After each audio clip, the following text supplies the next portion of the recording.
It's the house!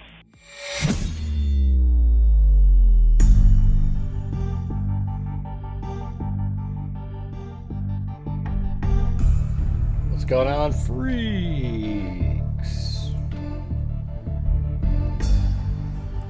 Yeah, I've just been still working on this video. Wow, look at that. It's a super chat by Timothy Cecil.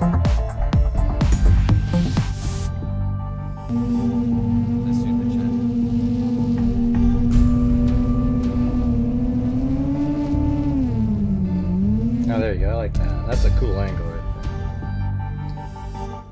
I think that's a cool angle. Yeah. Here, I'll show you what I've been working on so far. Hey, thanks so much there, Cheryl Bullock. Well, just I don't know if you guys saw, but like this is what I'm at so far. Okay. I mean, there's a whole bunch more. All right. But I'm actually just going to show you this end part. I guess from how about like right. Hold on. Come on. Like it's. Yeah, man. Really slow right there. Really quick.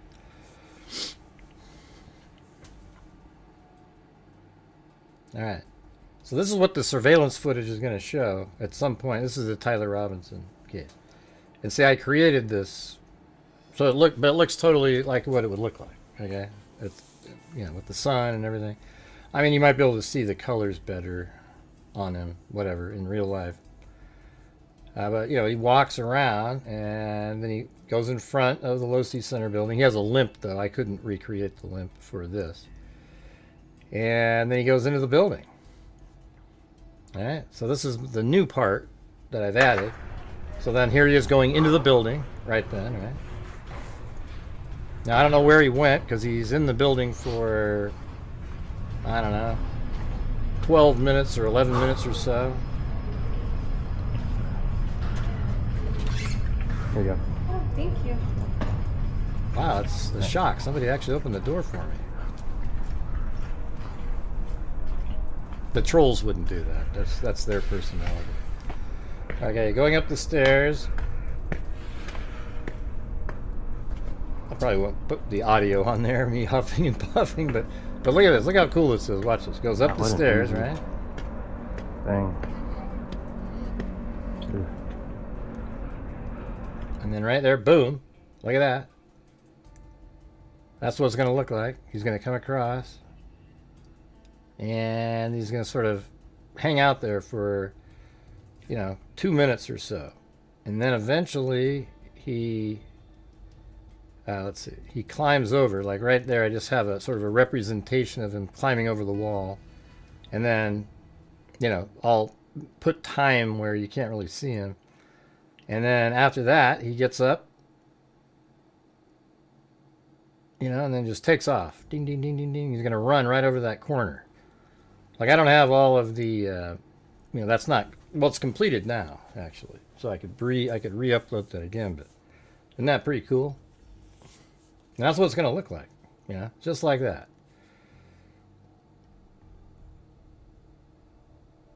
So there you go. Boy, you guys seem so excited.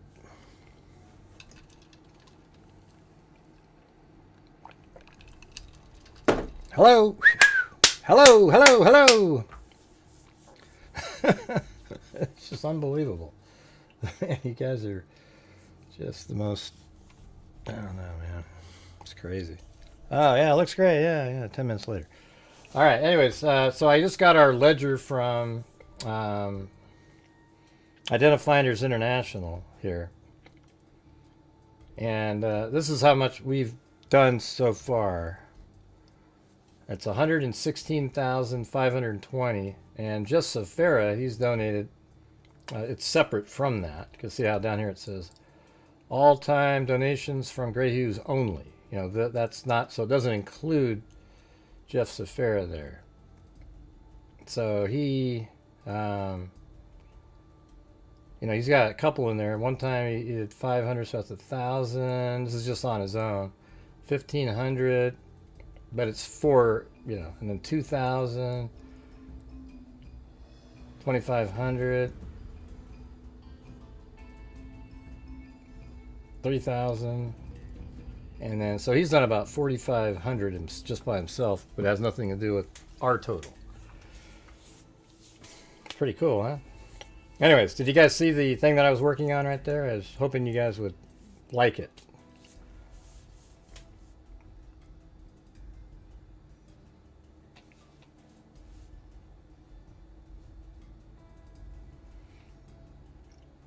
Yeah, that'd be great, Lucy, but you got to get started on your own, and maybe that'll encourage some other people. Yeah, all right, so anyways, let's move on to...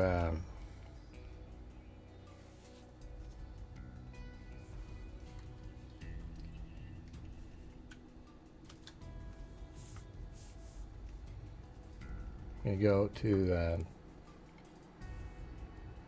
the Nancy Guthrie case, which the title is about. Cool. Yeah, 10 minutes later. Yeah, sure.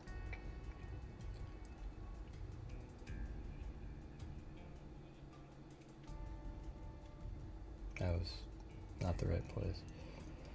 Right here. All right, anyways, we're going to go through these. There's a couple other cases out there that seem kind of similar.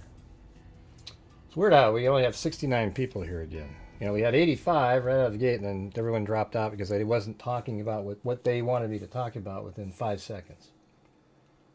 Yeah.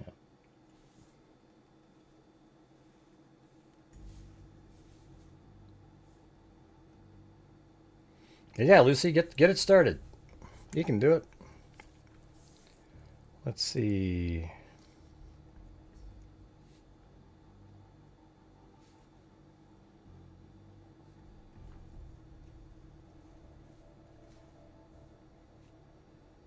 Hello, Davey Dave.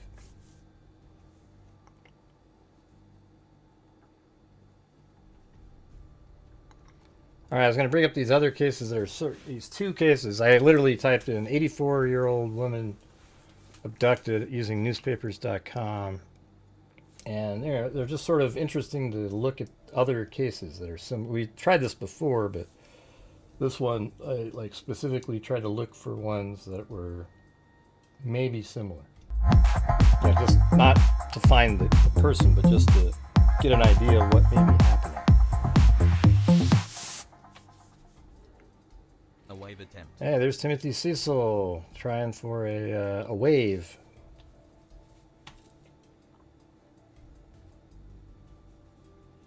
All right, here's the first one here.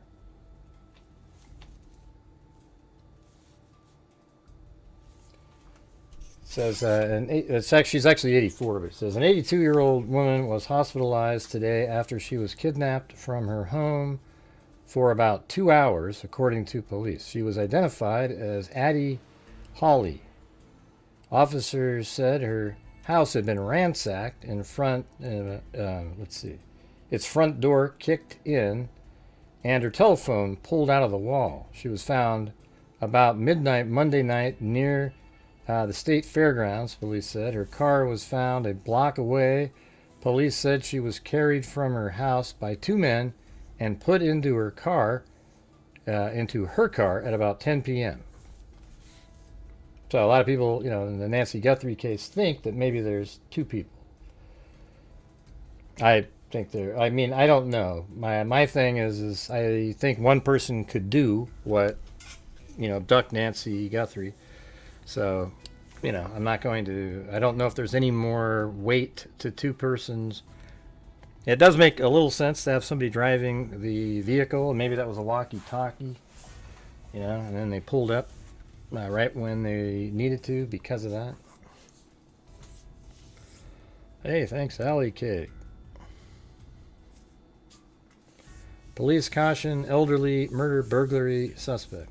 Several elderly women in West Oklahoma City have been terrorized, some beaten, one kidnapped, tortured, and killed since Saturday after their doors were kicked in. So this is like a spree here. Kicked in by two men apparently preying on senior citizens. Authorities said police were questioning one man and looking for another Tuesday in connection with the brutal slaying of 84-year-old Addie Holly. The man was arrested Tuesday afternoon at 2424 Northwest 3rd, police said. Holly was found burned and beaten just before midnight Monday in a field in the 2700 block of West Sheridan. So I think I have, that's not where that case is, hold on.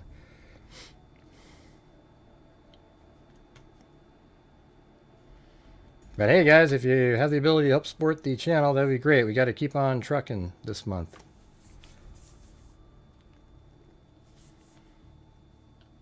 This is in Oklahoma, I believe. Yeah, Oklahoma City area. And then Addie, she lived right here in that house.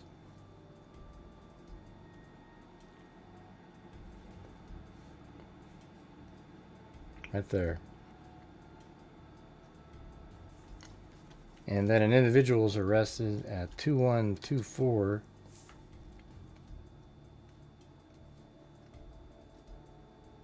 or 2424 3rd, right there. And then she was found. See, like, this is where this man was arrested, and then her body was found in a field right around here somewhere. So, you know, I don't know if back in 1984 if there was more of a field there or what, but, you know, there's a field there, etc.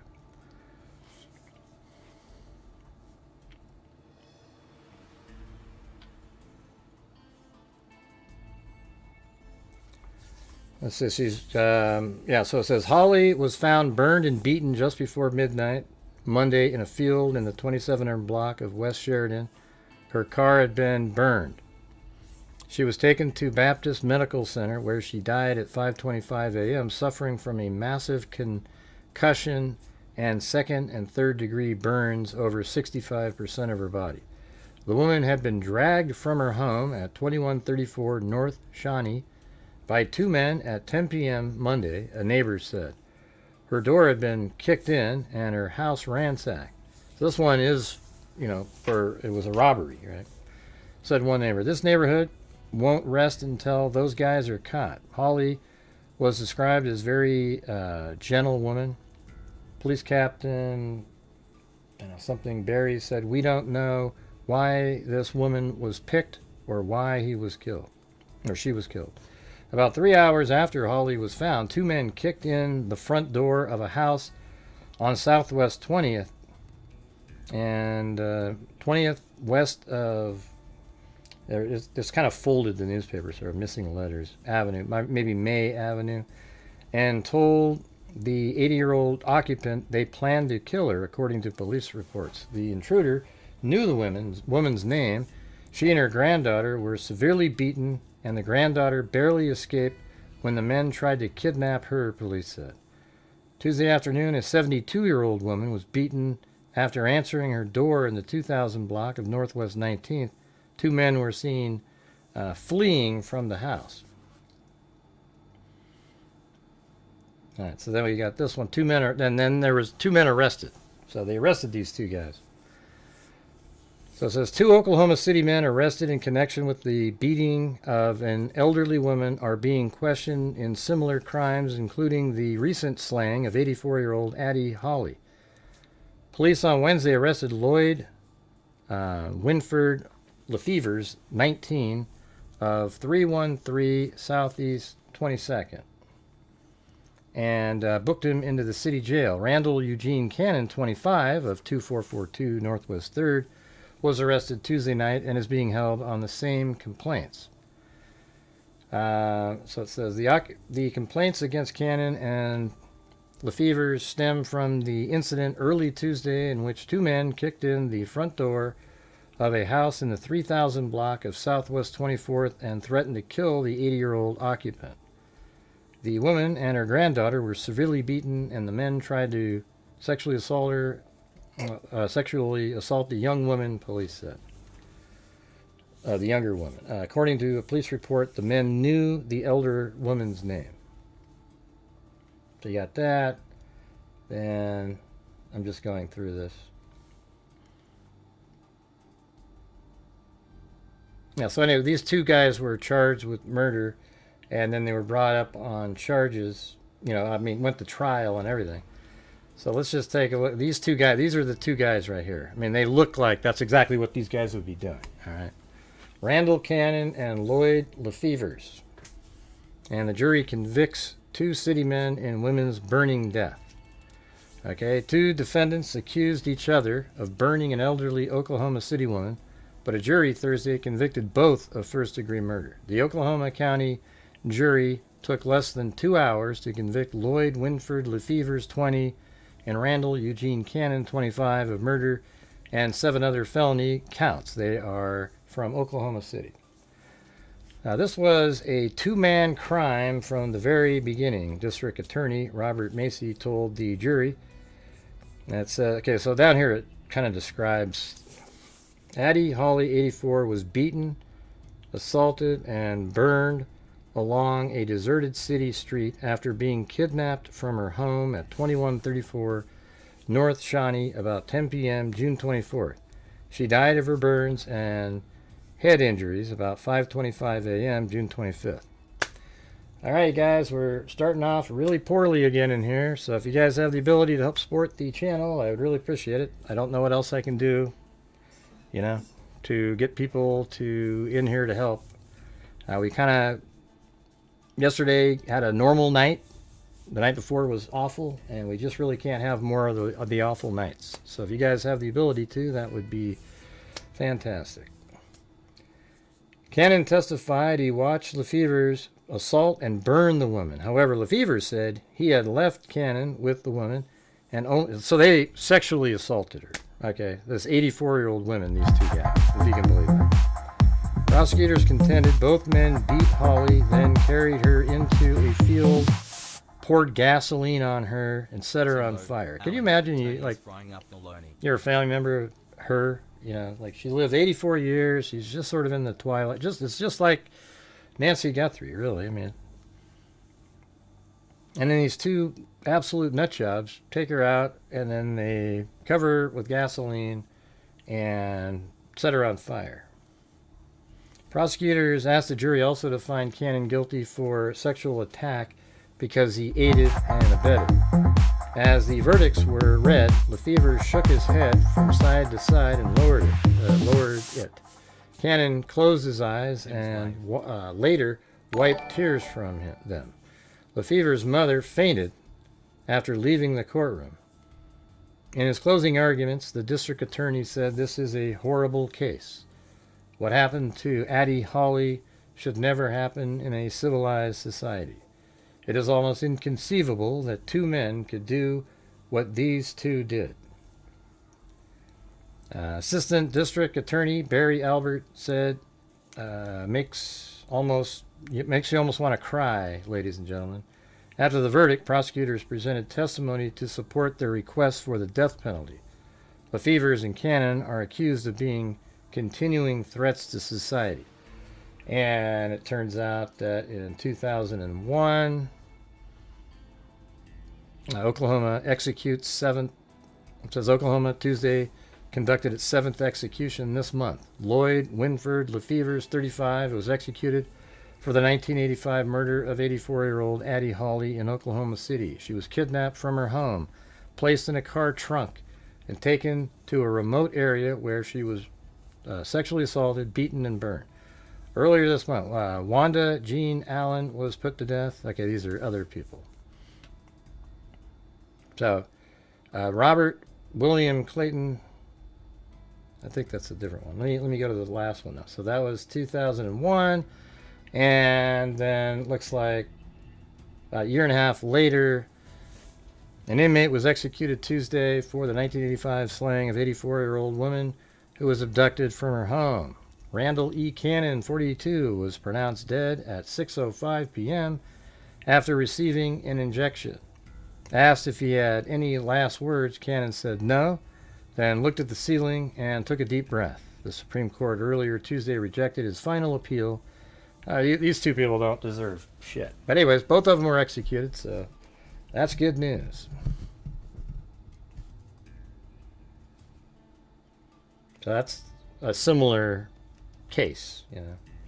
This one I thought was more similar.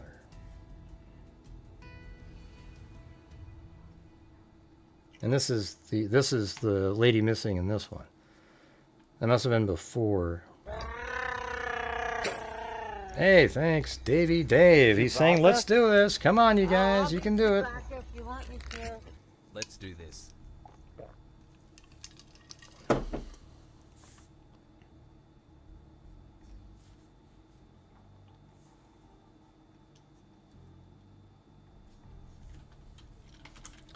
Have 0 gifted memberships currently.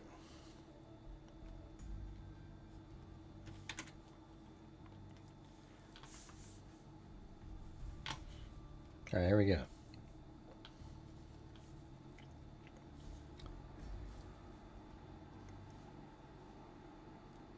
All right, so it says the 84. This one's very. I mean, I don't know if it's very similar, but it could be. It feels similar. The 84-year-old owner of the Monte Carlo Cafe was still missing Tuesday, possibly a victim of abduction. Cipriana Rodriguez disappeared from her home early Monday under mysterious circumstances, according to neighbors of Rodriguez. Neighbors reported, and this is in Texas here. Hey, thank you so much, Suz F. Your sus is F. Your sus is F. Is that where that comes from? I'm just kidding. You're sus. I can't stand when people say something is sus. What about you guys? Don't you hate when people use that phrase? I guess we do have 1 gifted membership. But don't you hate when people say, like, oh, that's sus? You know what sus is? You, because you used the phrase sus. I'm not watching again, Gray. I use it all the time. Now that I know what you think about that, when somebody says it, I don't want to watch your show anymore now. Because you hear what Gray said about when people say sus? He says he doesn't like it, and and then it... I know, it's Susie. I was just joking around. Yeah, okay. Neighbors reported a message scrawled on a mirror in the Rodriguez home may indicate she was kidnapped. The message, written in Spanish, stated, "We'll get in touch with you." Isn't this crazy? Look how this one is. It's wild, right? "We'll get in touch with you," said neighbors who had asked to remain anonymous. Police Chief Steve Gursky refused to comment about the incident. So just kind of picture Nancy Guthrie during this, when we're reading through this. But thanks, Suzef and Davey Dave. Let's see if we can get a challenge going, you guys.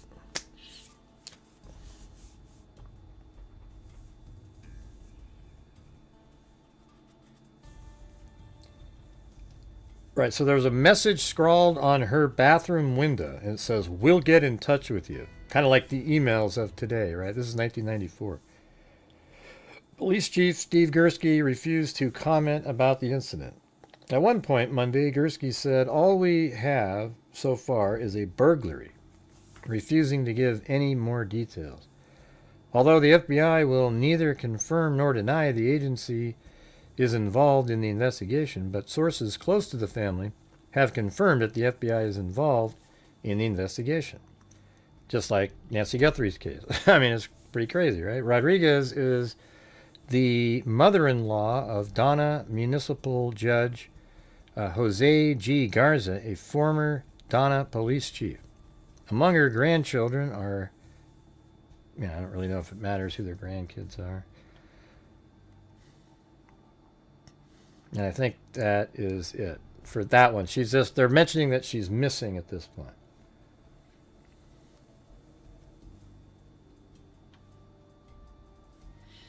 Wow. Now you're young, Missy Six. Jeez.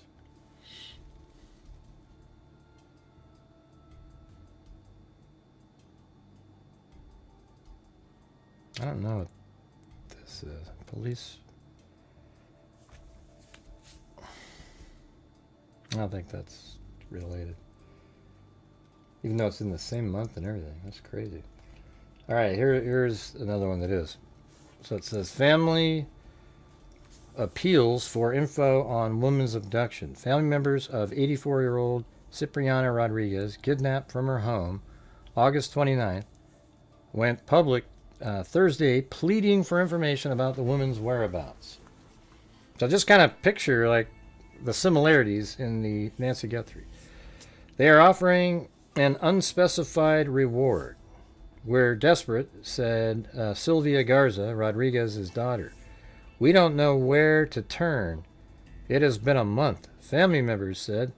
They know of no motive other than money for the kidnapping. I mean, this is so similar, right? Like, persons purporting to be the kidnappers called Garza 3 times in the days following Rodriguez's disappearance. Wow. Compare these to the emails, right? But Garza said they wouldn't let her talk. You know, they wouldn't prove that she was alive. They just said they wanted money. Man, that one word. They wanted money. Something, she said. She quoted them as saying at different times they would dump her off at HEB in like Westlaco or Westlaco, I guess, or Don. Yeah, that's crazy. Or Westlaco or Donna. That's another place. When they received money.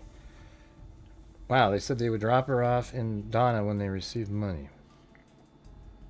We have no money, Garza said. We work from day to day like everybody else. We just want to get her back safely. Garza said that she has made 3 unsuccessful attempts to pay the kidnappers. Nothing happened, said Jerry Park, Rodriguez's grandson. It was to no avail. Park lives near the Monte Carlo Cafe, which Rodriguez has helped operate for more than 30 years. Okay, we're back on to another massive lull, you guys. We could really use a challenge by somebody to get us jump-started. We're still just kind of lolling around. We're only at 1/6 of the nightly goal currently. The FBI has advised family members not to release details about the incident. Please return her safely, Garza pleaded of the abductors. The victim has auburn hair. She weighs 135 pounds and is 4 feet 11. We have no idea what has happened to her, the daughter said. We're waiting for the telephone to ring. I mean, isn't that crazy? That's exactly the same as like Savannah and her sibling. And she's just missing.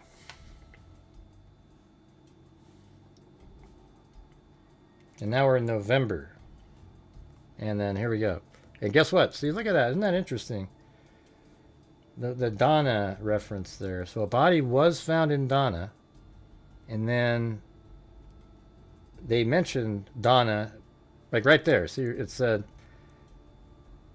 she quoted them as saying at different times they would dump her off in HEB in Westlaco or Donna when they received money.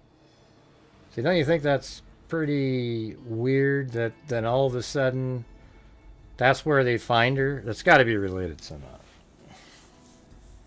What do we got? I thought you guys were doing look at so we can get a challenge going.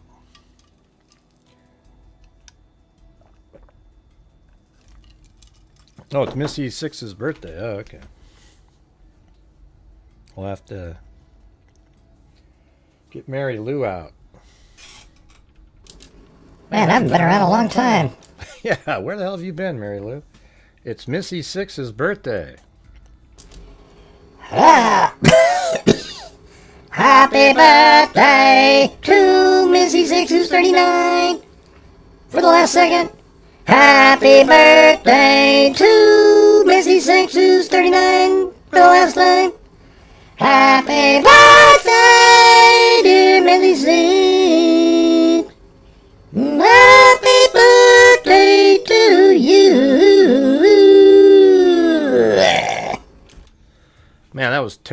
Mary Lou. Thanks, Greg. Yeah, no problem. No problem at all.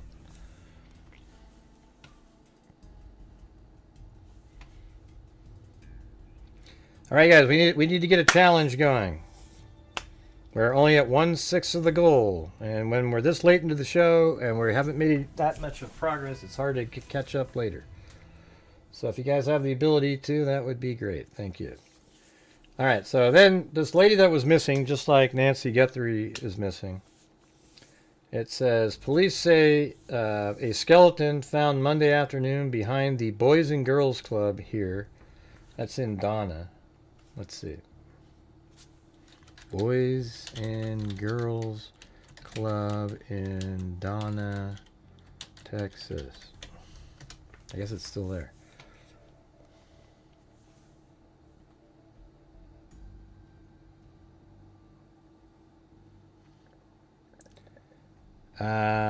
So Suzef will do, I'm not sure what, she'll do $20 if 5 of you do 1 gifted membership. Or 20. Is that what you're saying? What can you rewrite that? I don't know what you're saying.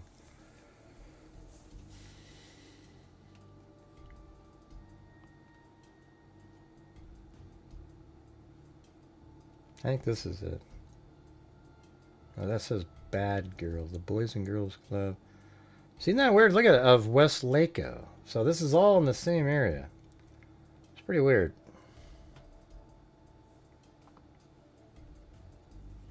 It's hard when we got to do like a number that's equal or something. Okay, there's 1. We need what? 4 more of those. So here's the Boys and Girl Club in that town. But there isn't really one. There's a Bad Girls Club. Maybe they changed it over here. I don't know.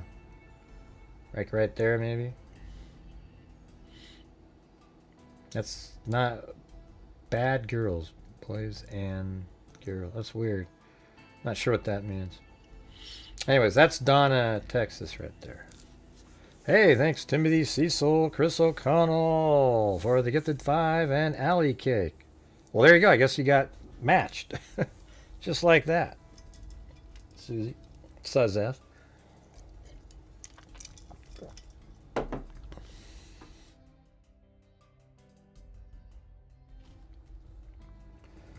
Thank you. But man, isn't this one crazy? It's so similar. Thank you, Suzef. That is a yay. Thank you.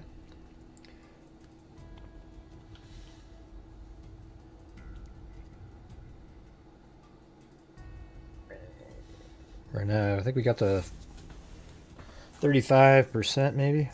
So it's a lot better than 1/6. Here we go. So they discovered the body. So the police said Cipriana Rodriguez, 84, was taken August 29th from her home in the 200 block of South 17th Street. I wonder if we can find the exact... I always like looking at the house. It's kind of weird, you know. You just get a better picture for what's going on.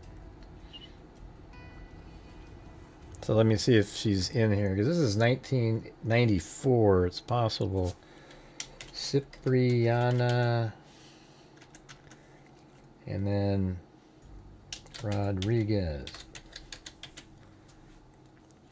Hey, thanks again, Chris O'Connell, also, and Timothy Cecil, and Alley Cake, as in I'll eat cake.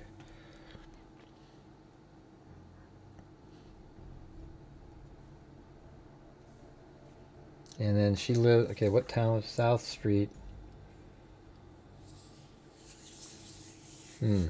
I bet there's not a lot of Ciprianas out there. Let's just see. And she was 84, so she'd be 100 and something, like 100 and... I mean, that would be like 100 and... I mean, really old, I guess. If she's 84, that means she'd be about 110, right? 112.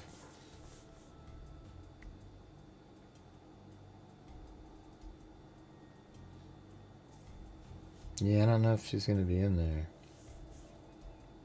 Her home in the 200 block of South 17th. 200 South 17th Street.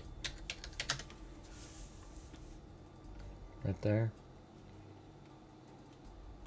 So her house is somewhere right around in here. And that's 17th. Let's see where 300 is. If 300 is... Alright, so that means it's one of these homes. There might have been a bunch of homes here at one point. I guess we could go back in time. No, they just started building those. So there was nothing back in, like, that's 85, 95. So these homes are right here. So it's one of these houses.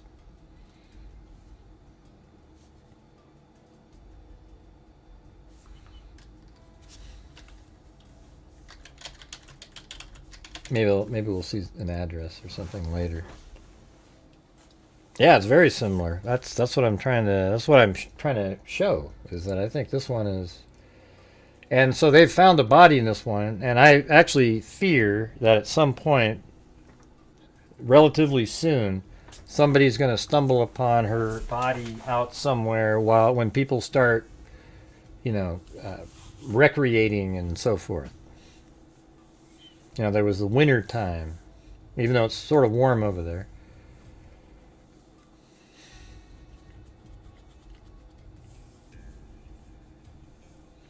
Police said Cipriana Rodriguez, 84, was taken August 29th from her home in the 200 block of South 17th Street, about 1,000 feet from where the skeleton was found in the 300... Oh, wow.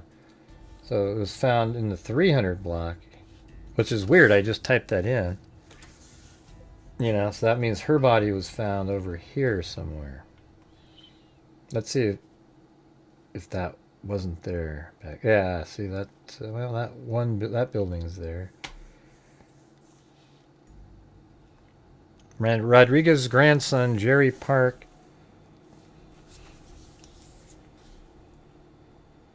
stood by at dusk. As dusk fell, Donna, police, and FBI agents dug by spotlight for parts of the skeleton.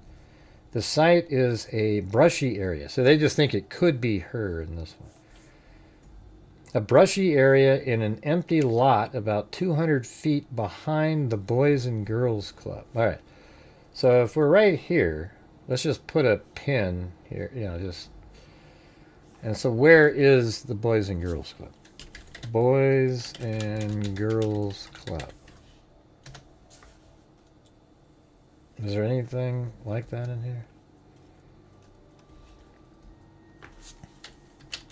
In Donna, Texas. Yes, that's way over here. I don't even know. Where's Donna, Texas? Yeah, see, Donna's right there. Exactly where we have that. So maybe the Boys and Girls Club was this building at one point. That kind of makes sense. It looks like it might be... What is it? Let's see.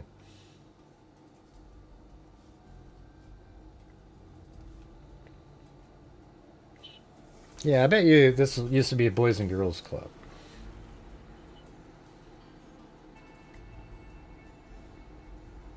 Now it's Donna Memorial Center. But it kind of makes sense that would be it. So her body was found somewhere over here.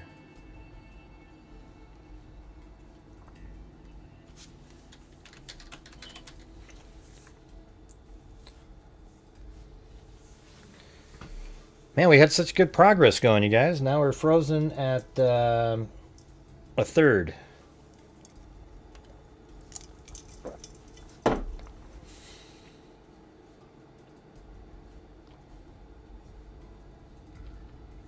Still early, though. There's always hope. Yeah, so it says a lot about... Okay, an empty lot about 200 feet behind. See, and then that's what that kind of looks... Or what about that? This is a 300 block. So this is probably 400, so that might not be It might be here. I mean, could that looks like an apartment though. Hey, look at that mansion, just in the worst place in the world. I mean, just ridiculous. Is that really, would you ever build a mansion in a place like this? Or maybe it's really old and it's been there. I don't know. It's huge though.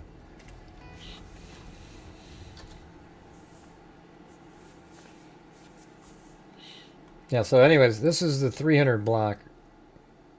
Well, she lived in the 200 block, and then, so 300 is this one. So I think that is right.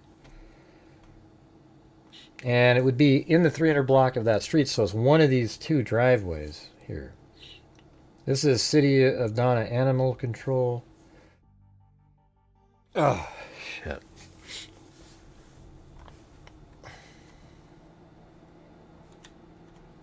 I guess there's a way we can, let's try to,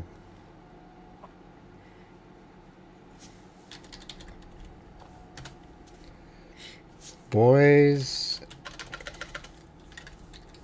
and Girls Club, and then over here, Texas, and then maybe put Donna, 1985 to 1990. 1994.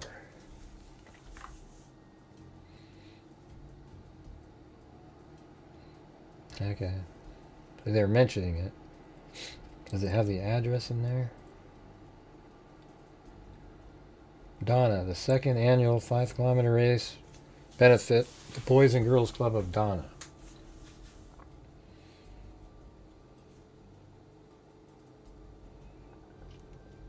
Oh, look at that. 301. There it is right there. See, that's exactly what I was looking for. 301 South 17th. So now we don't have to guess. 301 South.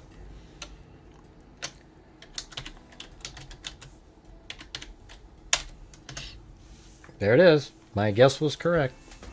That was the Boys and Girls Club, and the open lot behind is right there. So she was probably just buried back in here. Crazy.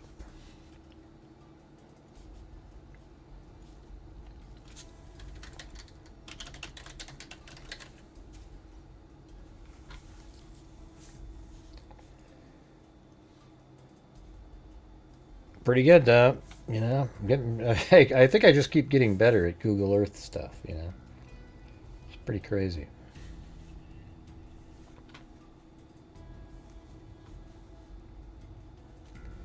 And just kind of looking at it and figuring it out without having to, you know, it's always good to be able to verify it like that though.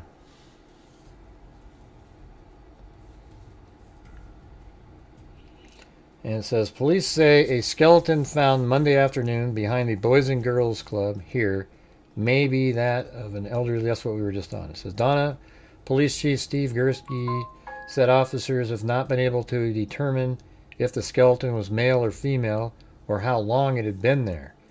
He said the body was completely decomposed.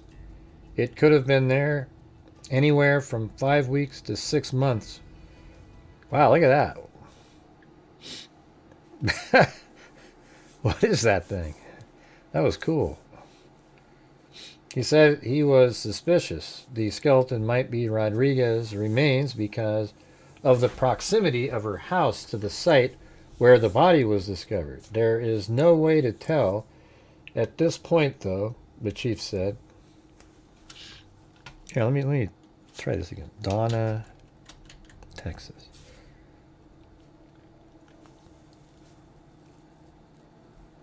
This could be her. Oh, wait, this says 111. Is that right? Yeah, 84. I don't know. We'll see. 94. Deceased. Address. No, that's not it. Let's just try the very first one at the top. If that doesn't work, I'm just going to not keep looking. But you would think sometimes in the obituaries they have stuff like that.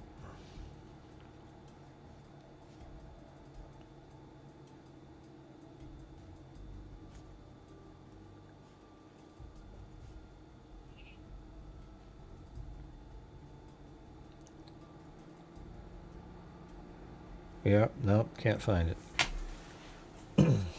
He said he was suspicious the skeleton might be Rodriguez. Now we go to page 12.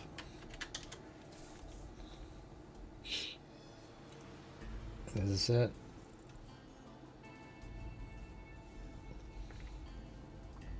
Yeah, that is 12. Appeal agent Duran was indicated. Oh, there it is. When they kicked the ball into the... So these kids... Let me go back to 1 again. Just to have a running sentence into there.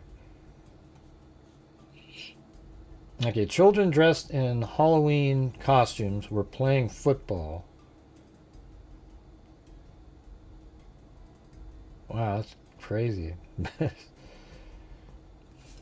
Did you imagine? You probably thought it was a joke. They were playing football when they kicked the ball into the brushy area, said Raymond Resendez, executive director of the Donna Boys and Girls Club. A coach went to retrieve the ball and found the skeleton, he said. The bones were partially covered with dirt and brush. Police said the trunk of the palm tree also had fallen on top of it. Police loaded the skeleton onto a wooden slab and placed it on a stretcher before carrying it to a local funeral home at approximately 7:30 p.m. Jeez. Gursky said law enforcement officials were certain the skeleton was human, but would have an autopsy performed to determine if it were male or female. At first, we thought it might be a prank because of Halloween. There you go, Gursky said. We thought it might be animal bones, but we took it seriously anyway. Park said he had been contacted several times in regard to his grandmother, but he has not talked to her since the night she was abducted. But hey guys, if you're out there, if you could help support the channel, that would be great. We're still just sitting around 1/3 of the nightly goal. I can't imagine why anyone would want to hurt her, he said. She had lived in Donna all her life and was loved by everyone. Rodriguez is the owner of the local Monte Carlo Cafe and the mother-in-law of Donna Municipal Judge Jose Garza. She was last seen at midnight, August 29th, according to Gursky, and was discovered missing at 7 a.m. that day.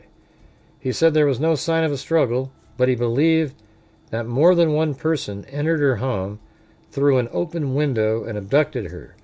He said nothing appeared to have been stolen. I mean, isn't this crazy? This case here is like very, very similar to Nancy Guthrie. I mean, like, just incredibly similar. Nothing was taken. They took her out of there, and they had these fake ransom notes and, like phone calls and a note on the window. And Gursky said police would watch over the area where the bones were found all night and would search for jewelry, a weapon, or any other evidence this morning. Nothing appeared to be stolen, just like Nancy Guthrie. See that? The only thing unusual was that there was a dresser in front of her front door. And like in that case, that's pretty weird, right? I mean, so that one they're blocking it, but then Nancy Guthrie had plants holding open doors. Gursky said police would watch over the area where the bones were found all night and would search for jewelry, a weapon, or any other evidence this morning.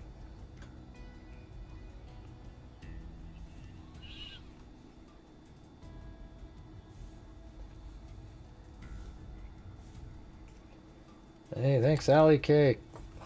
Man, we just completely crashed out here.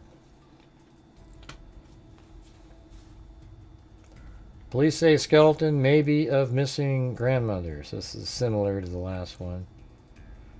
Cause of death has not been determined before positive identification is made. So they haven't identified her yet. But then this one, they do say the body identified as missing 84-year-old Donna woman. So a skeleton found on Halloween has been identified as the remains of Cipriana Rodriguez, an 84-year-old cafe owner who was reported kidnapped more than 2 months ago.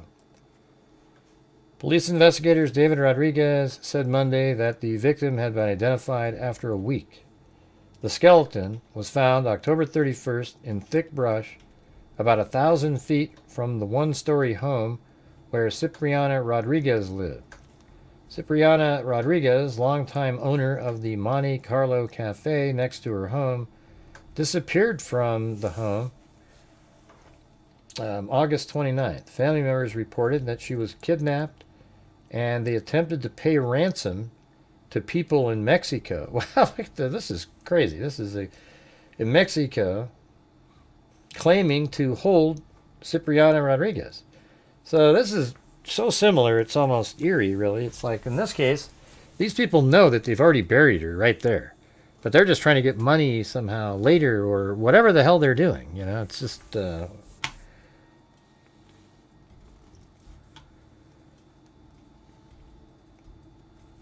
then they're going to talk about this. Donna, police recently reactivated their only unsolved case for 1984, the mysterious death of 84-year-old restaurant owner Cipriano Rodriguez.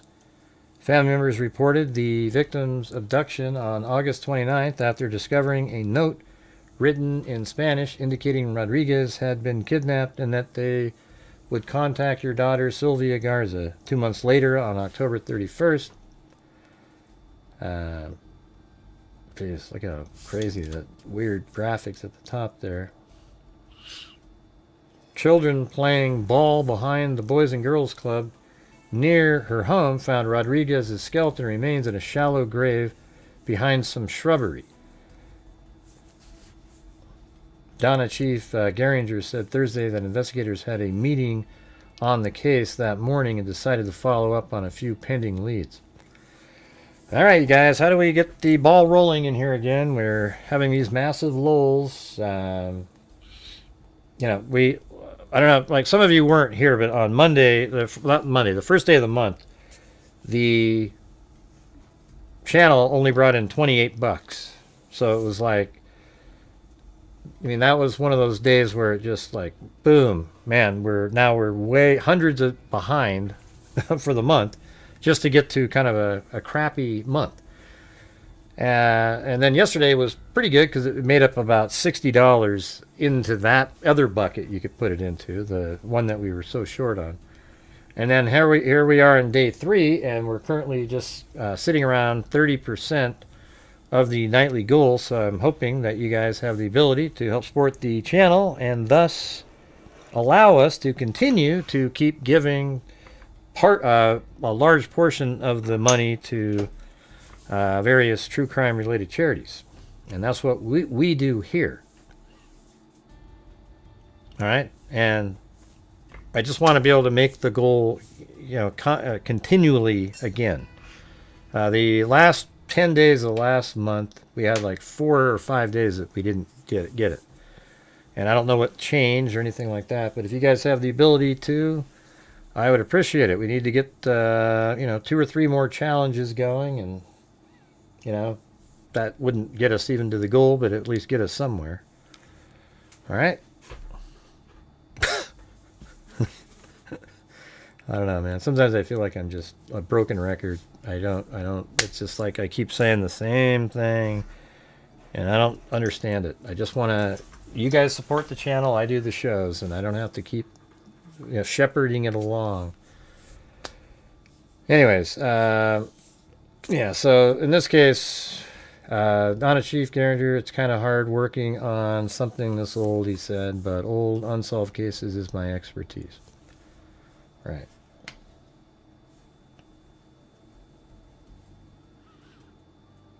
Yeah, like if you missed the beginning of the show, we've given 116,000 to the Identifiers International.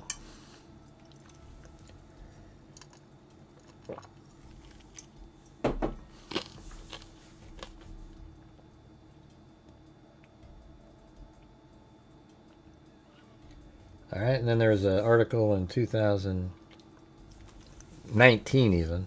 That's the last time there's anything that I've seen. A fresh look at an unsolved murder in Donna involving a restaurant owner taken from her home and found on Halloween 25 years ago.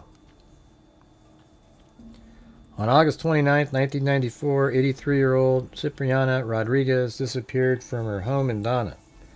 Cipriana's daughter, Sylvia Garza, recalled what she said investigators told her.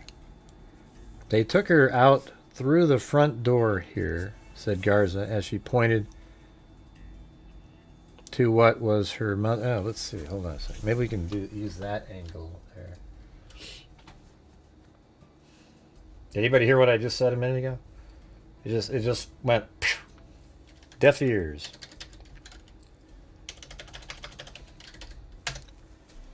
All right, let's see.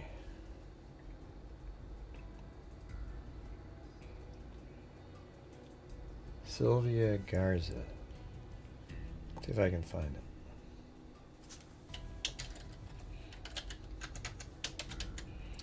And then after Alley Cake made her comment, nobody's commented again. Are we back to that part again where nobody's going to be commenting and we're just sort of...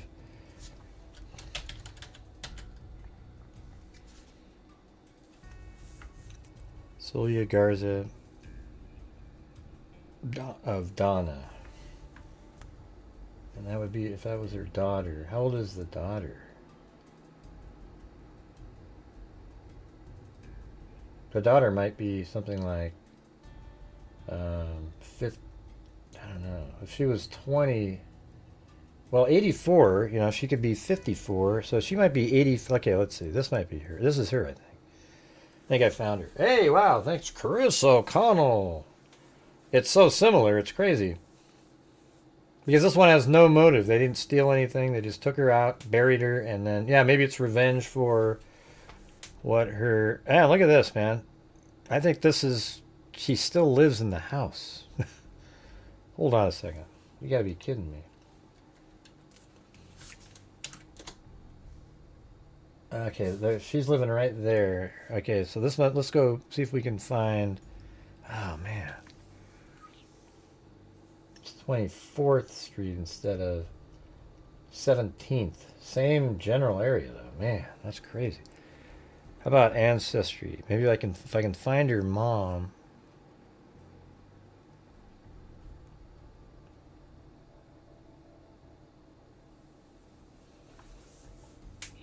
Anyway, thanks so much, Chris O'Connell.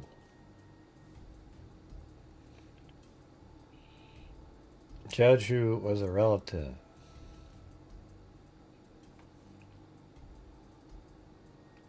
Yeah, I think it's her dad. No, it couldn't have been her dad. Her dad's... Was it her son? I mean, it just said it in that last one. Here, let's see. No, that wasn't the one. I'm just trying to find that address here so we can see the precise house.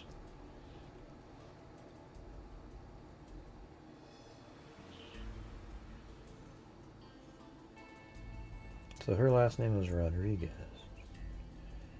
But Garza seems to be...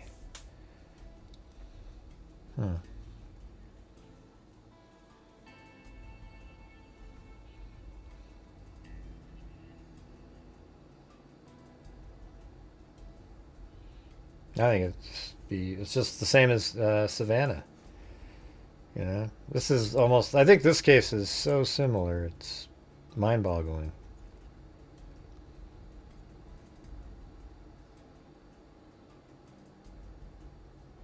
Oh, see, 320. Yeah. I wonder if they just moved right after this. Because there's all these different relatives live in that 320 house.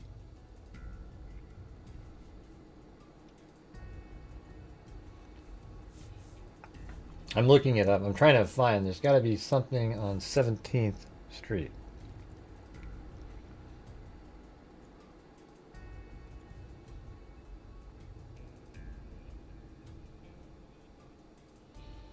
Okay, let's try this Jesus Garza.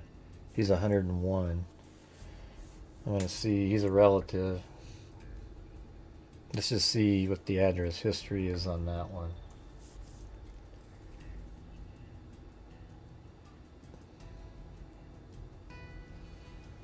Ah, 310 24th Street.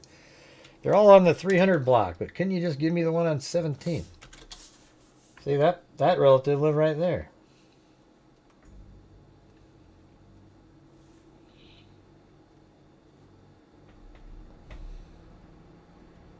It's brutal.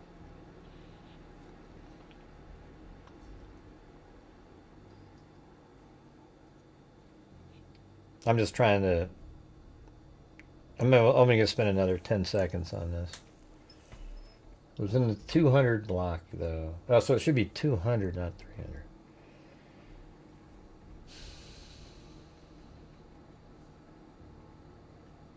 300. Yeah. Man, some good options there, but wasn't there. Yeah, so if you guys missed it, or just getting here, this case is very similar. This one is of a lady named Cipriana Rodriguez. Here's a picture of her.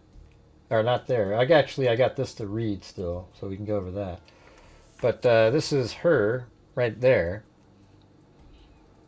And apparently, you know, she was in her home here and abducted between midnight and 7 in the morning, which absolutely the same as Nancy Guthrie. Same time period, right? And then she went missing for two or 3 months, maybe 2 months, and then her body was found in this field here underneath some shrubbery, probably like right over here, I would imagine, you know. Probably like right over in this area. But inside of her home, there was a message on the window, like, you know, a ransom note. And then 3 different times they called, but would never provide her voice. Their voices. Or, you know, they never would provide the voice of Cipriana. And then, you know, so they never did that. And they said that they were from Mexico, you know, trying to get the ransom, just like we've heard recently. And, yeah, man, it's incredible. So similar. So let me read this one.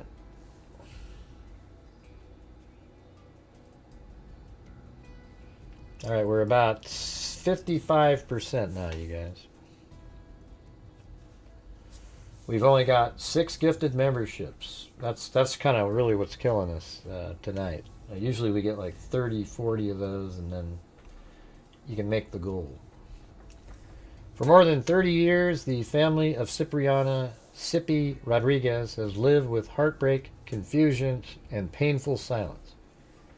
At 83 years old, Sippy was a beloved cafe owner. I don't think I finished that last one. Let me go back to that in a minute, too. A beloved cafe owner, known for feeding Donna families, farm workers, officers, and neighbors with the same love she gave her own children. Her kindness defined the Monte Carlo Cafe, a landmark built on community and generosity. On August 29, 1994, Sippy vanished from her home under disturbing circumstances. Her front door was left open, just like Nancy's back door was left open.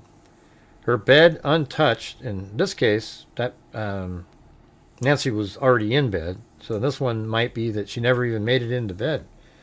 And there were no signs of struggle. That's similar. Her daughter, and other than the blood, there was no sign of struggle in Nancy Guthrie's house. Her daughter, Sylvia Garza, immediately feared the worst. Today, we welcome Sippy into our RGVFFOMC family circle, a circle no one asked to join, but there were no one but where no one walks alone. What happened next has haunted Donna for decades. Sylvia received a ransom calls demanding $75,000 allegedly from individuals in Mexico. Let's see.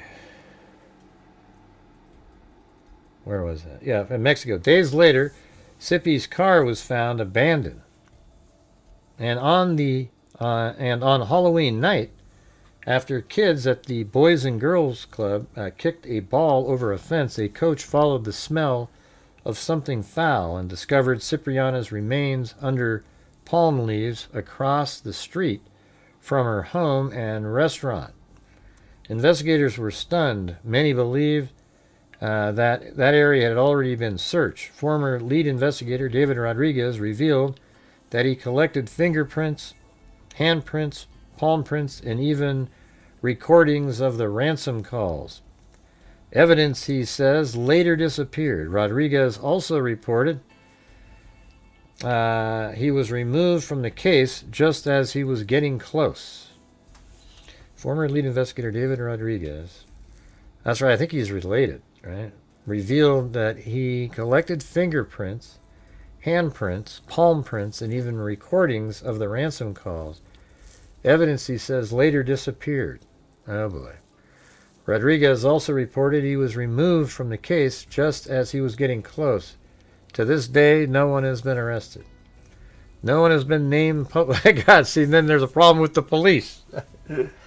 I mean, come on, you gotta admit, like, that's crazy. Now there's a problem with the investigators and stuff, just like, you know, Nanos, or whatever the hell his name is. No one has been named publicly, and a family continues to wait.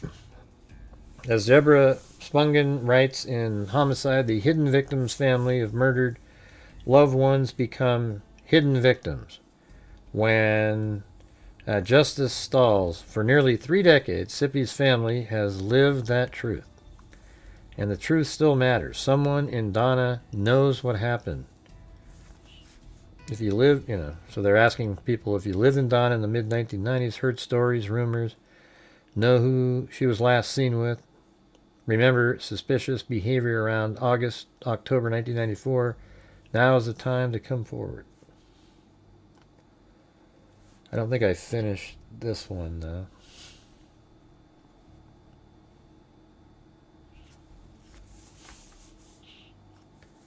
Let's see. On August 29th, 1994, 83-year-old Cipriana Rodriguez disappeared from her home in Donna. Cipriana's daughter, Sylvia Garza, recalled that what she said investigators told her.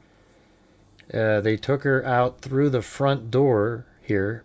Just, this is crazy, man. They took her out the front door. I mean, you know, of course there's a back and a front of homes, but again, it's just, you know. And so maybe they had the door propped open to get her out, as she pointed to what was her mother's home. While Garza said she knew her mom put up a fight, David Rodriguez, who was lead investigator on the case at the time, said otherwise. Hey, thanks, Azaf and Chris O'Connell. She would have fought, ain't no way. She couldn't have fought, ain't no way, said Rodriguez. Not in bed, no blood, no nothing, in the room. In the bed, nothing. Okay. While Garza said she knew her mom put up a fight, David Rodriguez, who was the lead investigator on the case at the time, said otherwise. She couldn't have fought, ain't no way, said Rodriguez. Not in the bed, there's no blood, no nothing, in the room, in the bed, nothing. That's absolutely similar again, except her bed was used, Nancy's. Garza said her mom was held for ransom by people in Mexico. I couldn't come up with what they want, $75,000 or something like that, recalled Garza. Cipriana was well known for her cooking and kindness, as she owned a restaurant in Donna called the Monte Carlo Cafe. Wonder if that's still there.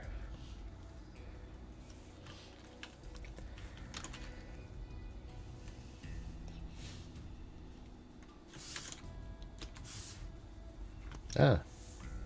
Wow. Is that like her house? I mean, it's literally right there. You know? Maybe she lived in the house.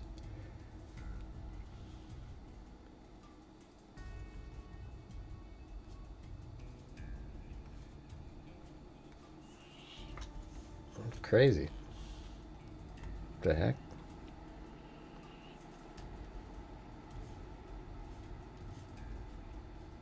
That one of those articles said it was right next to. She may have lived in the one right next door, perhaps. That one.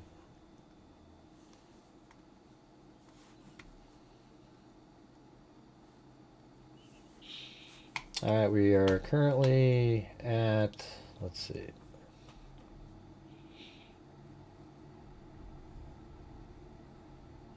Well, we're still 125 away from the minimum goal. That's the minimum one. You know, so we're 125. Yeah, it's weird.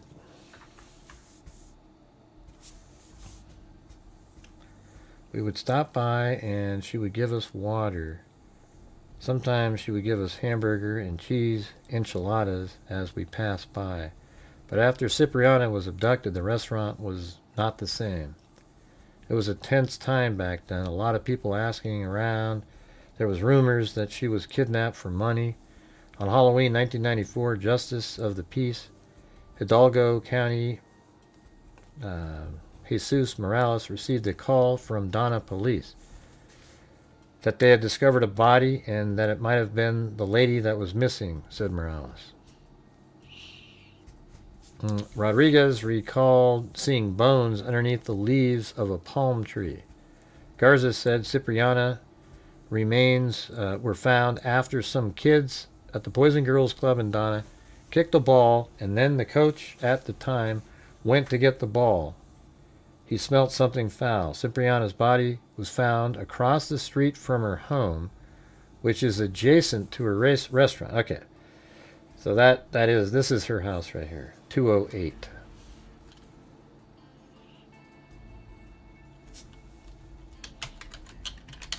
That's her house right there, for sure. Hey, you guys, pretend. Hey, thank you, Chris O'Connell. Thank you. You guys can pretend that was a challenge and do 5. That'd be great. Now we're at 66%.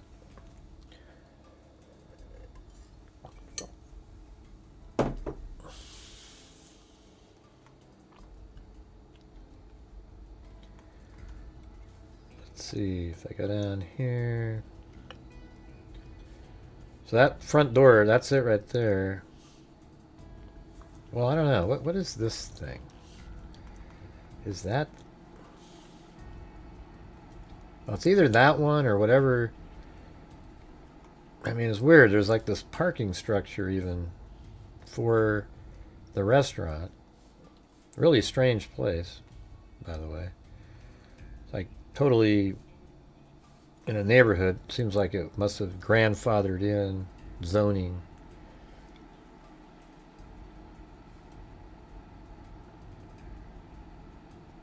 This is April. This street view here is just now. That's why there's homes there. Those are pretty nice. Looks like a, you know.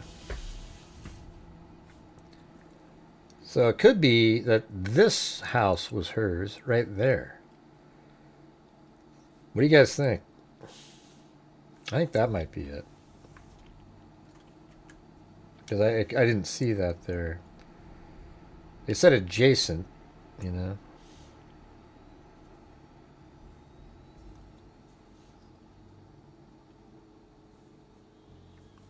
But thanks again, Chris O'Connell.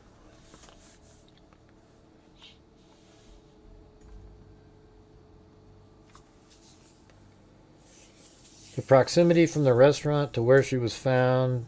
Anybody that will hold anybody for ransom. Hold on.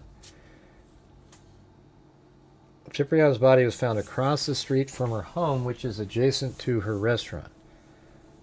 I was like, how can I believe that, said Guerrero. I thought they had searched that area. Honestly thought they had searched that area.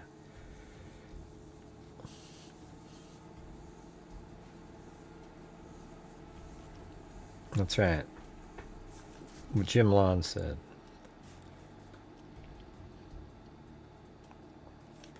Chris, you're real. He was joking around. He says, thanks for your generosity. The freaks love you. Yeah, I mean, thank you. Yeah, some of these nights it'd be hard to reach it because there's so many people that are, just not supporting the channel anymore. So I don't know what to do, I'm just doing my same shows, but I'm not doing conspiracy theories and, making up stuff to get views. I'm just going over a case that seems really similar. That's it. The proximity from the restaurant where she was found, anybody that will hold anybody for ransom. If they kill them, it's going to be somewhere else, not in an immediate vicinity. Right. See, that's what's strange about it. So these people did these ransom calls knowing that her body was right there. And they even said where it was going to be found. So they had already killed her, and they were just going to see if they could trick them into sending ransom. Or it was for a completely different reason. To me, if you cut it short, it's more likely than a family thing, said Rodriguez. Something that had to be in the family. You did something to us, payback. Now Cipriana's death has left more questions than answers. I think she died on them that night. Wow, isn't it? I think she died on them that night. They got scared. See, that's also, they're saying that she just sort of died. Like, it was a ransom gone wrong type of situation. But, I mean, why would you put her so close to the home? I mean, that part's odd. But it's very similar, right? Like, it's almost identical.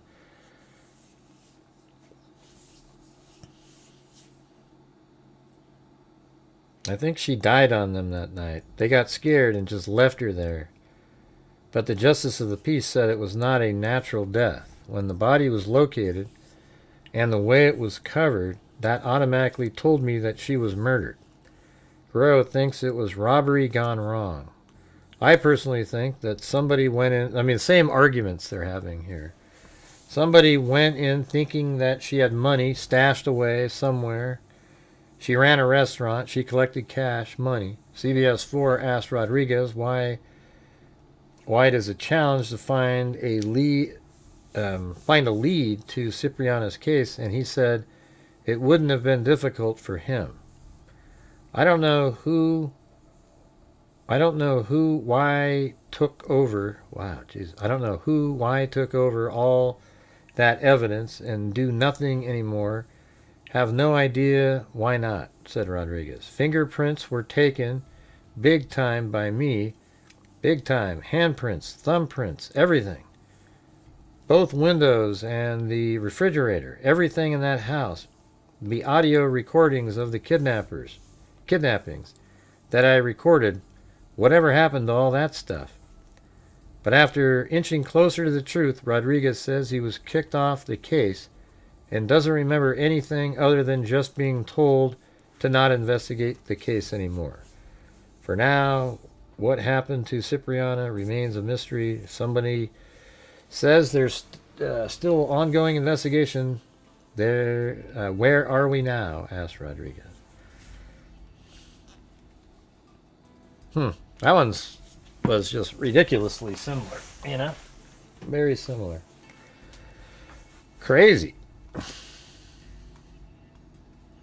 And isn't that weird that she's found right there, and then a lot of people wonder if Nancy Guthrie is just right there in the neighborhood too. So you go into the house. And why not just leave her there, though? See, that's one of the things. If, like, you do a burglary gone wrong and she dies, why do you need to... Why not just leave her in the house? You know, it seems like it was... This is possibly, more likely, another ransom that went wrong.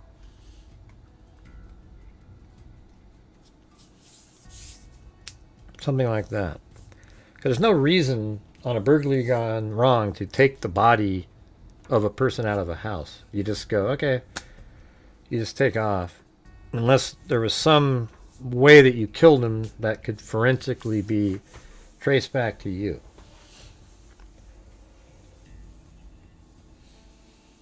Alright guys, we need to have, if we get another 2 challenges, if we have just the 5 for 5ers, 2 of those, we'd reach the minimum goal. So see if we can do some of that.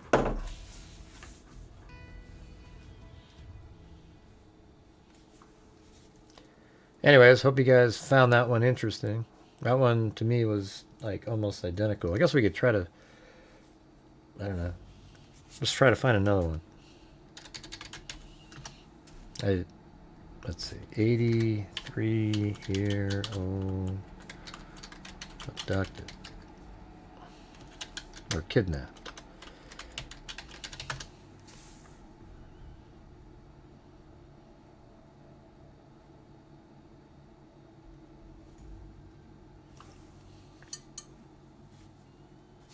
Oops.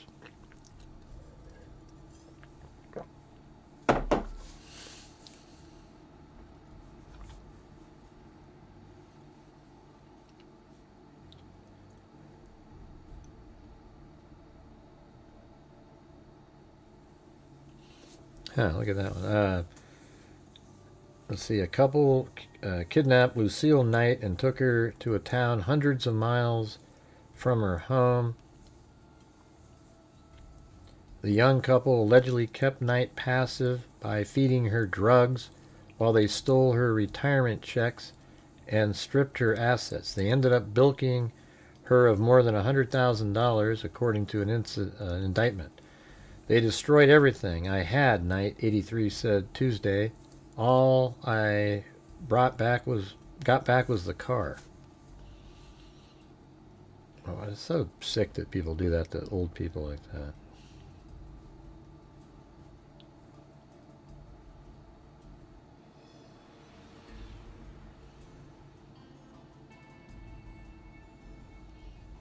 Yeah. A 13-year-old girl attending hockey camp at Babson College and said there's a teen attack at a camp. Wow, that's crazy. I don't know. Yeah, it's crazy. Any chance of getting a challenge going, you guys?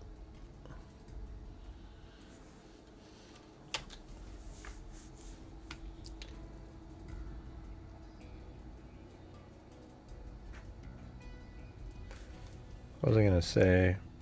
Oh, yeah, and the...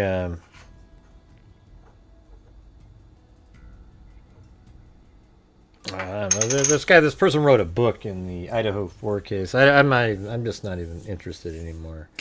It's like a total waste of time arguing stuff with people. But it was a book meant for all the conspiracy theorists to do it. You know?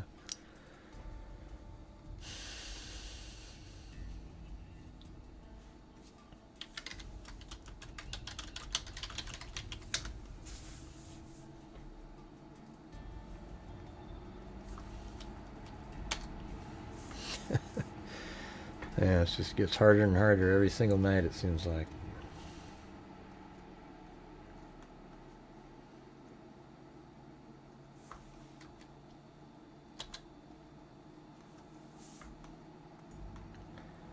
So does anybody have any thoughts on that?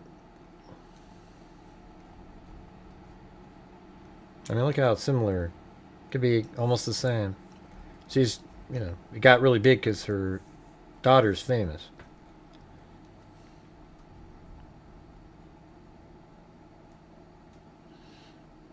Yep, it's just for them.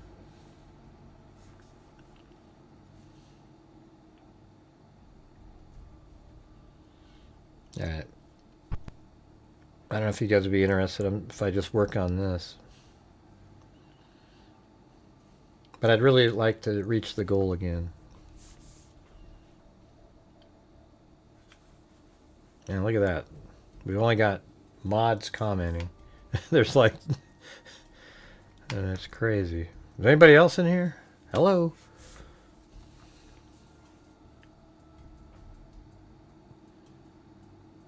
Is this somebody... How come your when you donated the jewels, your name turned white? Chris O'Connell. Is that you? Or is that just like a message saying that you...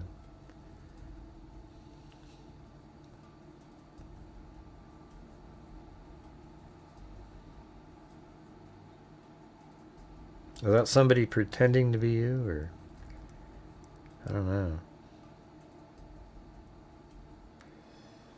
It has like the... It doesn't have your mod. It's not blue.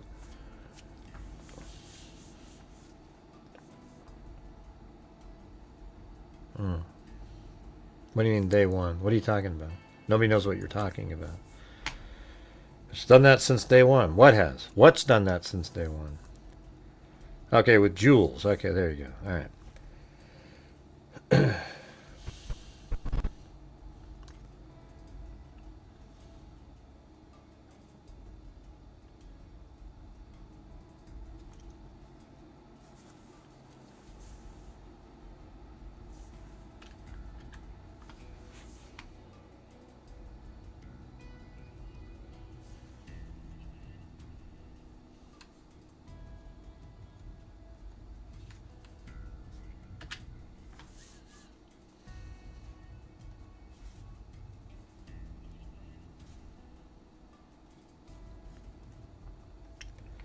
All right, here we go.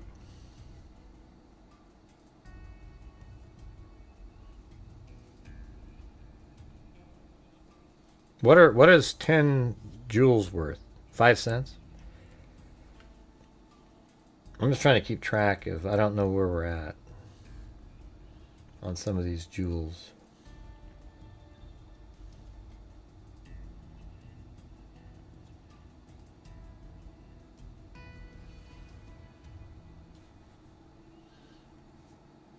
Look at that. That's crazy how close that is. Oh wait, 110. 110.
It's pretty sweet. Look at that.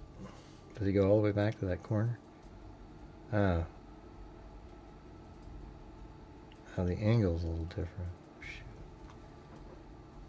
Yeah, so it's way further than that. Hmm.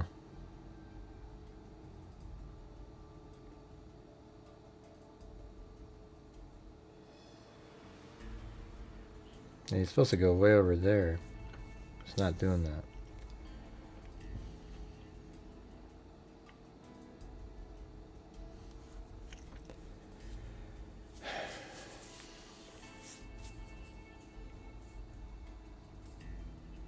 That's because nobody's commenting, Chris O'Connell.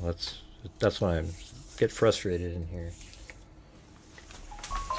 Yeah, currently just trying to look at this, trying to figure out why is it like that. And that looked pretty good up until there, and then he turns way too soon.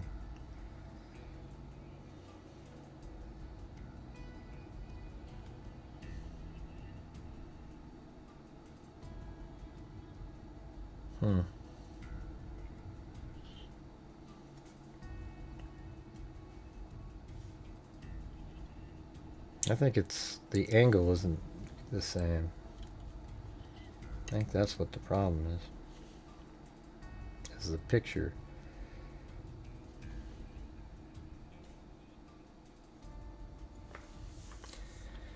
Alright, you guys, how are we going to reach the goal tonight? It just kind of makes it hard to... we have these huge lulls where it's just very difficult. To that little corner, just a little bit above that.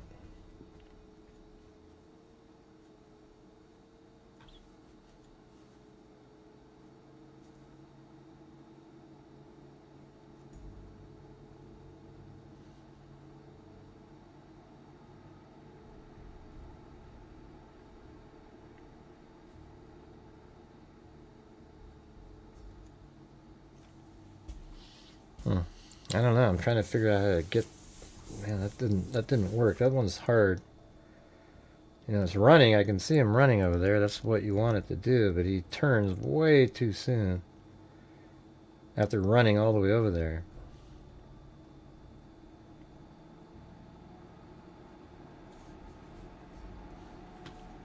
If I made that one, let's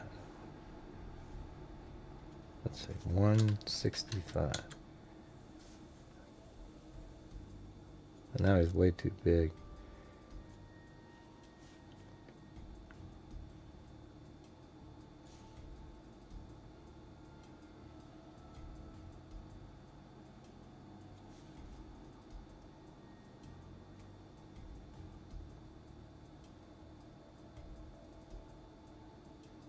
Like a giant.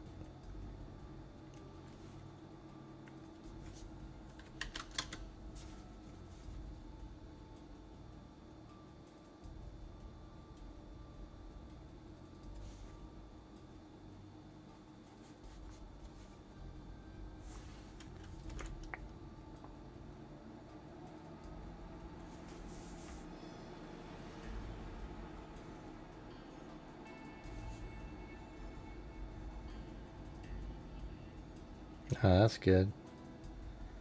That was pretty good right there.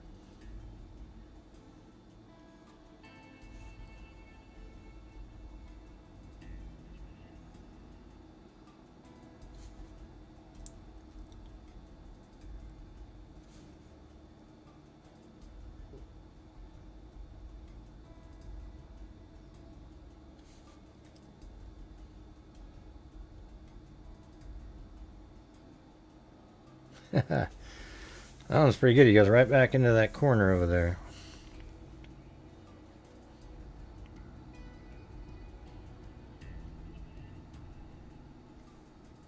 What do you mean, Lisa?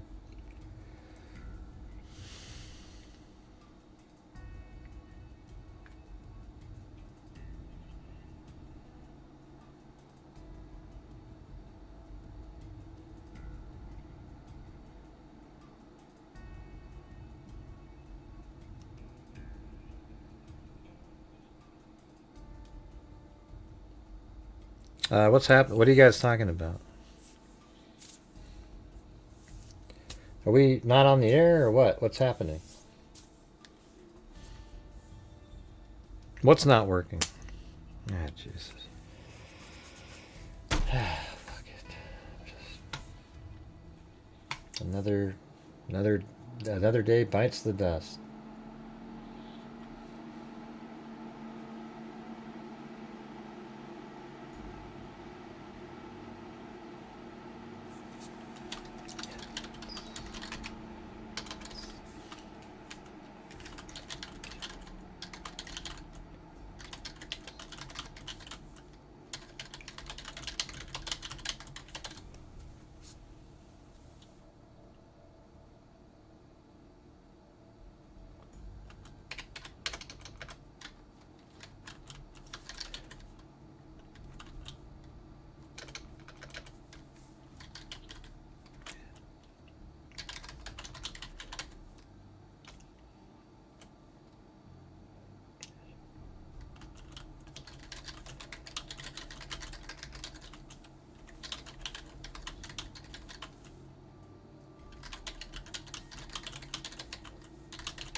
Yeah.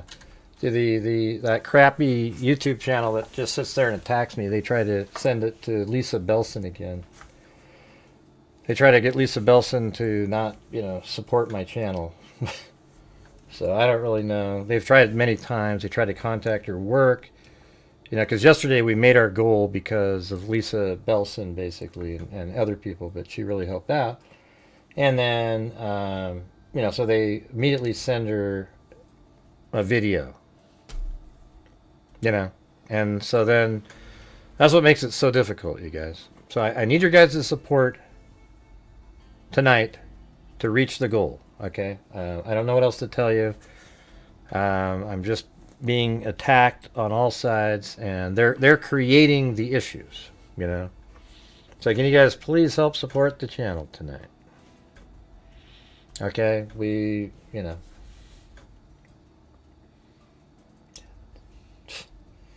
that's unbelievable. Well, I try to be civil, at least, they're going to get removed soon, so.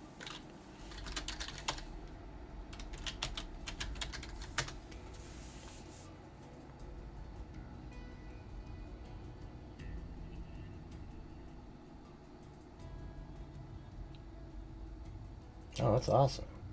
I didn't realize that they went back out and started putting a whole bunch of videos out there again. It's awesome. I can go get these. That's sweet.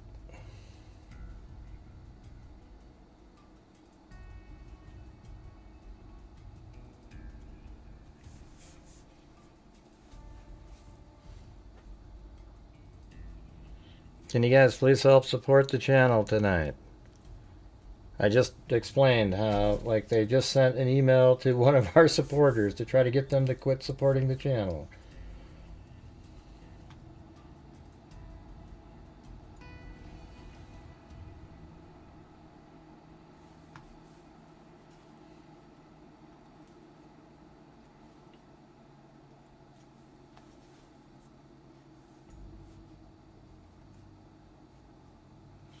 Paulette just sent me this. What are you looking at?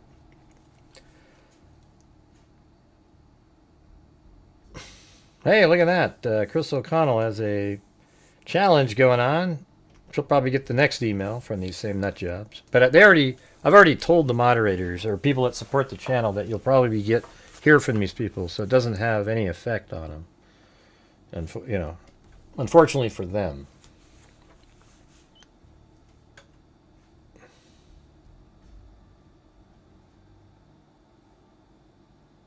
But we got a challenge in here. It's 5 memberships if someone else does 5.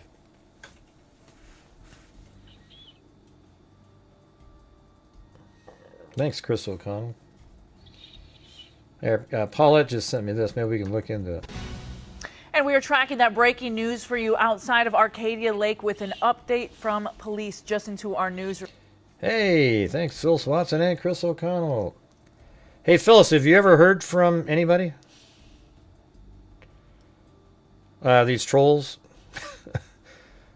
I mean, it's just incredible, you guys.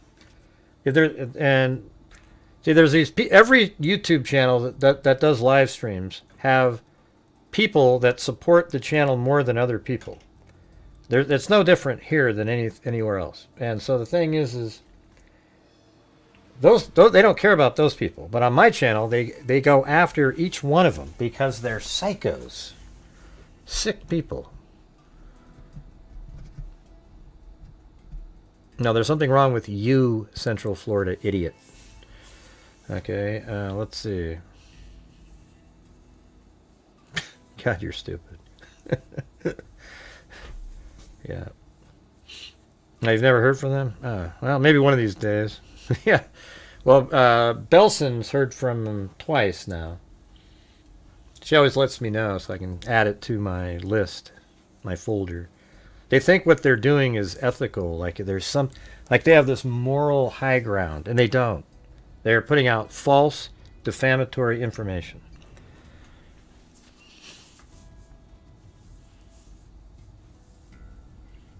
Yeah, no, I'm at some point I am going to have to do a suit of some sort.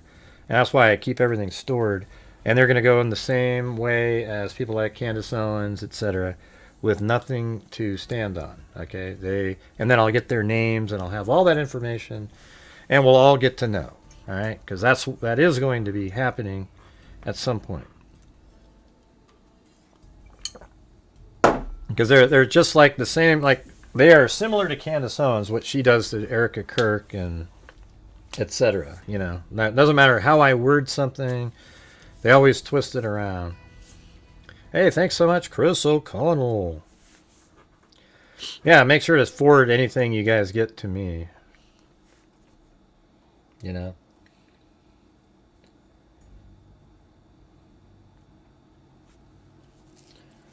Let's see, what are we at? Now we're only 4 channel memberships from the minimum goal. Yeah, so unfortunately that'll be what I have to do. And, you know, these people, they're psychotic. You know, all came from an ex-moderator who developed a psycho community of people who believed her shit sob story. And it's crazy. I had a moderator that was, one day I looked at, she's a moderator on another channel, true crime channel, at the same time my channel's going on. Does anybody think that's acceptable at all? Honest to God. Like, you have a moderator who's a moderator on another true crime channel when they're live streaming exactly at the same time you're live streaming. Even if they're not the same time, it just doesn't make sense. Like, why would you want to have, like, it just doesn't make any sense at all, really. You know, I know it's not a paid position or anything like that, but does it make any sense to anybody? Yeah, I wouldn't care if you were like a cooking show or something, but it's crazy.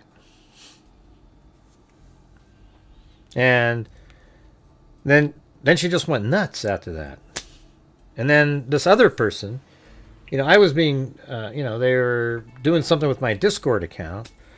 And whatever it was, I don't know what it was. They helped me build a Discord account. And then all of a sudden I got kind of locked out of it and shit. And it was weird. And, you know, it was no big deal. But they turned into a nut job too.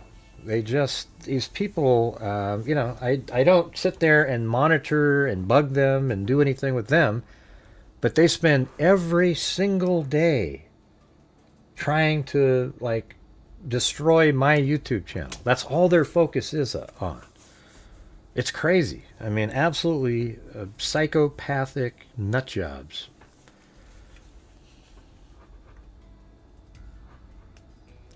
I don't know what that means, Jim. Room KOCO's Patrick Talbot joins us live at the scene. Patrick. Yeah, Chantel, that's absolutely right. Officials have told KOCO that this is a confirmed shooting, and that's all they have told us. They have not told us the number of victims or anything like that. We are at the intersection of 15th and Highlands Landing. This scene is where we were at just a few minutes ago. You saw police lights and first responder lights behind us.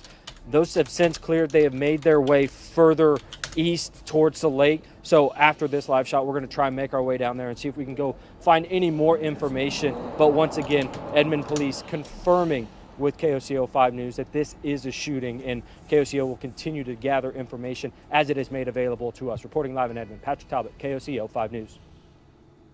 That's the number one.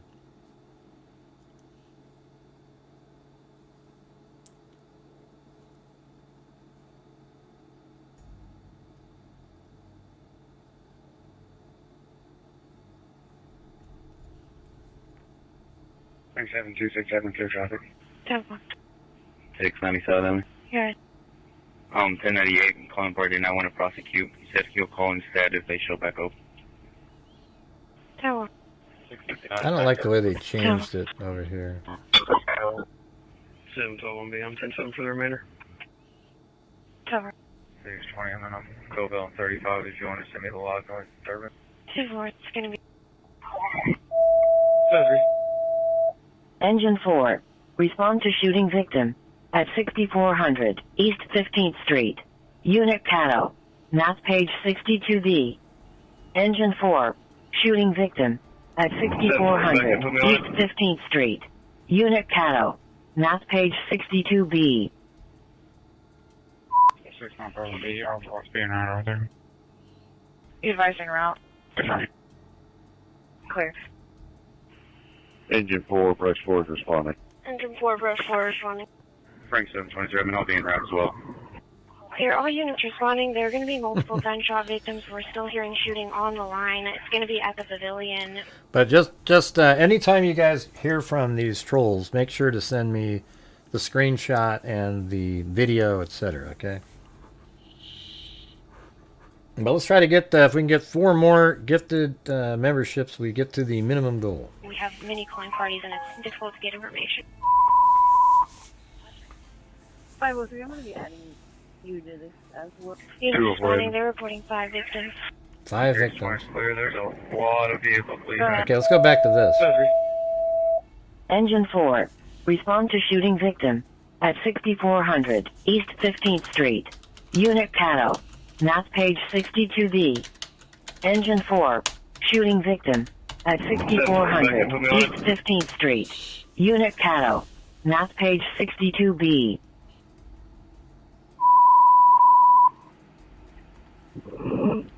121. That's right there. For a gunshot. Stage at this time, 6400 East 15th Street, 6400 East 15th Street, 2109. 695B, I'll being right there. Advising route. Clear. Engine 4, brush 4 is responding. Engine 4, brush 4 responding. Frank 727, I'll be en route as well. Here, all units responding. There are going to be multiple. Yeah, I mean, here's the thing: is I know the part that people don't like about my show is me sitting here going, "Hey guys, we need to reach the goal." I just know what it takes at the end of the month, you guys. I do. It's hard. It's hard to reach the numbers where, even when the economy's good, to where you can donate a lot of money to, as well as surviving as a channel. Okay. So I know that's the part people don't like when I'm going, "Hey guys, we gotta support the channel." Blah blah blah blah blah. I mean, it just is what it is, you know. I don't know how else. It doesn't seem to happen as naturally as you'd like anymore. So it's like, hey, and people go, oh, okay, cool, yeah. You know, hey, thanks, Chris O'Connell. There you go. Very cool. Thank you. Very kind of you. You'll be getting a letter tomorrow. An email. Gunshot victims. We're still hearing shooting on the line. It's going to be at the pavilion. We have many climb parties, and it's difficult to get information. 503, I'm going to be adding you to this as well. Units responding. They're reporting 5 victims.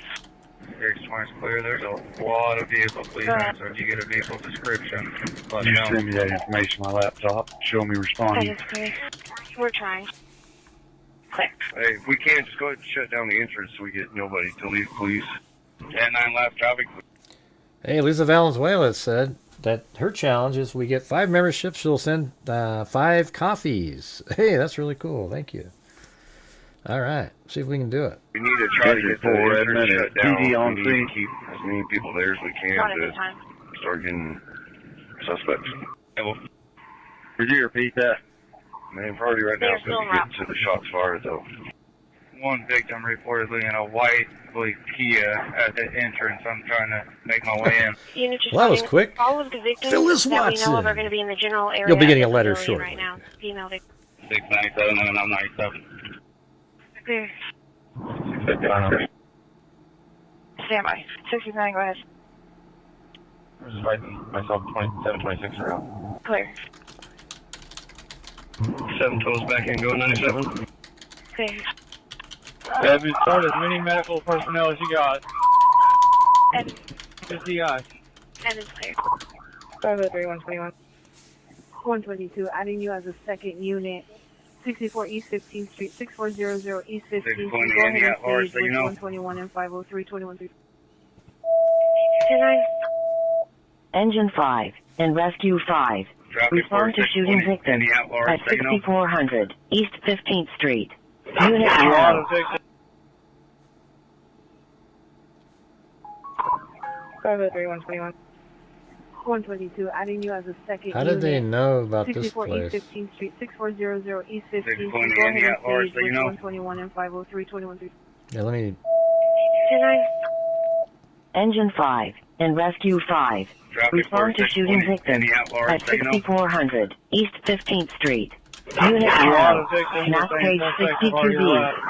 Engine 5 and Rescue 5. Shooting victim at 6400 East 15th Street.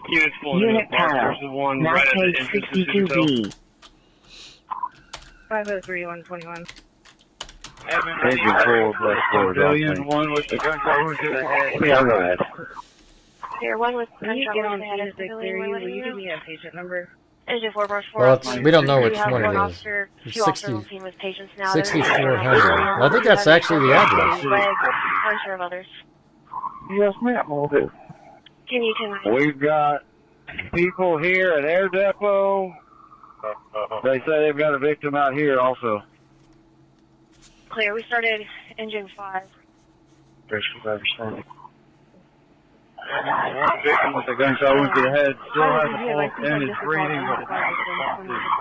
Do we got another one? There's also going to be a victim. What's the look at? I'll match one membership with somebody. Hey, there's Sazette. 503, why don't we go ahead and start a couple more units?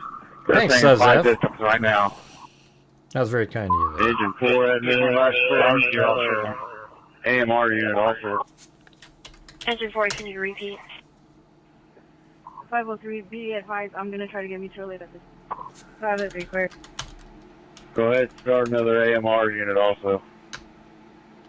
I didn't copy that over that Get a again. good count from us Clear. on how many victims we have, please. 500 is working on mutual aid. 12503, we are available to go there. At least 5 or more right now. Receive. 204 to Engine 4. Do Let's you shut want it down at more Air Depot. units than just Engine 5 641 Rescue B 5 log is tag coming? out with a victim right now. Okay. Go ahead. William Norris 709, it's white Kia. This is a victim with a gunshot wound to the back. Oklahoma City. 635 clear, shut down at Interstate. 57857. I got one AMR here. Where do you want them, guys? Engine 4 to 204. 204. One AR under the pavilion. I think this is the most critical. Yeah, we possibly got Hey, 5 we need to get victims these here. cars We're in going the to need front. some more units. Wow. Jesus. 500 to 503, be advised, EMSA is sending 3 units Get at this 520. time. Or sorry. You want us to start 204 A? Moving some people are shot to the hospital because not sure how long AMR is going to take. 142, clear it. Yeah, let's get them to integrity. We got to make priorities here. 711 number, yeah, that was 695 blocking the road. Clear. A lot of people that are shot. There's some that we could probably take by ourselves. Swing in 549. Truck 1 hit. Truck 1 responding. Element Someone shooting. might be heading I'm just towards advising, this we've guy. got, I believe, Integris on the phone advising there are people hiding with on their first floor. Holy They're locking shit. down. They did not see a weapon. They People don't are know if hiding. people are involved. 503, be advised, there's possibly going to be 7. 10-4. Can you ask OHP for assistance? Try for one more. That is clear. 2. Truck 1 to 204. Yes, please go ahead and try to have 7 units in total heading that way until we can cancel one. 204. Heading left past Oklahoma County as well. Calling more people. 204, where do you want us to I respond? got a couple county units already out here at the Spring lake. Lake Park, we'll give you more information once I get on the scene. On 50, go to the end of 50. Truck 1's clear, Spring Lake Yeah, Park. I think the most severe is under the Those right now we're counting 5 victims. There, I got. They're saying we're gonna Spring go Lake ahead and Park, we're right? gonna try to this What the hell's that? until we confirm we don't have 7 patients. 121, who's my next unit in? Oh, right there. Spring 122 will Creek. be your next unit in. Spring Creek Park. 122 at the entrance, we got 1 male victim shot in the leg. A lot of the rest are going to be extremities. 122 clear. Clear. Engine 1. Respond to shooting victim at 4100 East 15th Street. Map page 46B. Engine 1. Shooting victim Another one? at 4100 East 15th Street. Map page 46B. 503, we're trying to get another ambulance from the west. Jeez. Engine 1 responding. I'm headed to At a gas Integris. station. Is anyone 97 there? Oh, shit, they're all trying to get away. 120, I believe. You're my third unit in. You're going to go down to the pavilion. 726. 120 clear pavilion. We're 8 minutes out. Run on. Clear. Log tag King X-ray Frank 6342, a white Chevy Cruze. Let's stop here at Air Depot. I need another unit over here at Air Depot, at least one to help. 121 to 500. Clear. Go ahead. Break 723. I mean, we've got one. I need you to give me a count on how many criticals you can take. This one taking that circus now. Clear. Receive, sir. Working on that. And that'd be OU Trauma Center. And then also contact Baptist, find out from them. 714 got it in Integris. 398. 398. Were you clear on the traffic about them locking down? Negative. I was not. Thank you, Sazef again. Subjects at the main entrance. Clear. Integris advised us that they have 4 people hiding in their lab on the first floor and that they locked the doors. They did not see any weapons. 121 503. I need you to go to the pavilion where we have multiple victims. Any gunshot wound victims that are in a car and they're taking them somewhere else. Just tell them to go to Presby if they call. Inch 5 Edmond. Right here, the pavilion right there. Right. Clear. Yeah, can you go ahead and call Presby, let them know we're sending a bunch of people to them. Clear.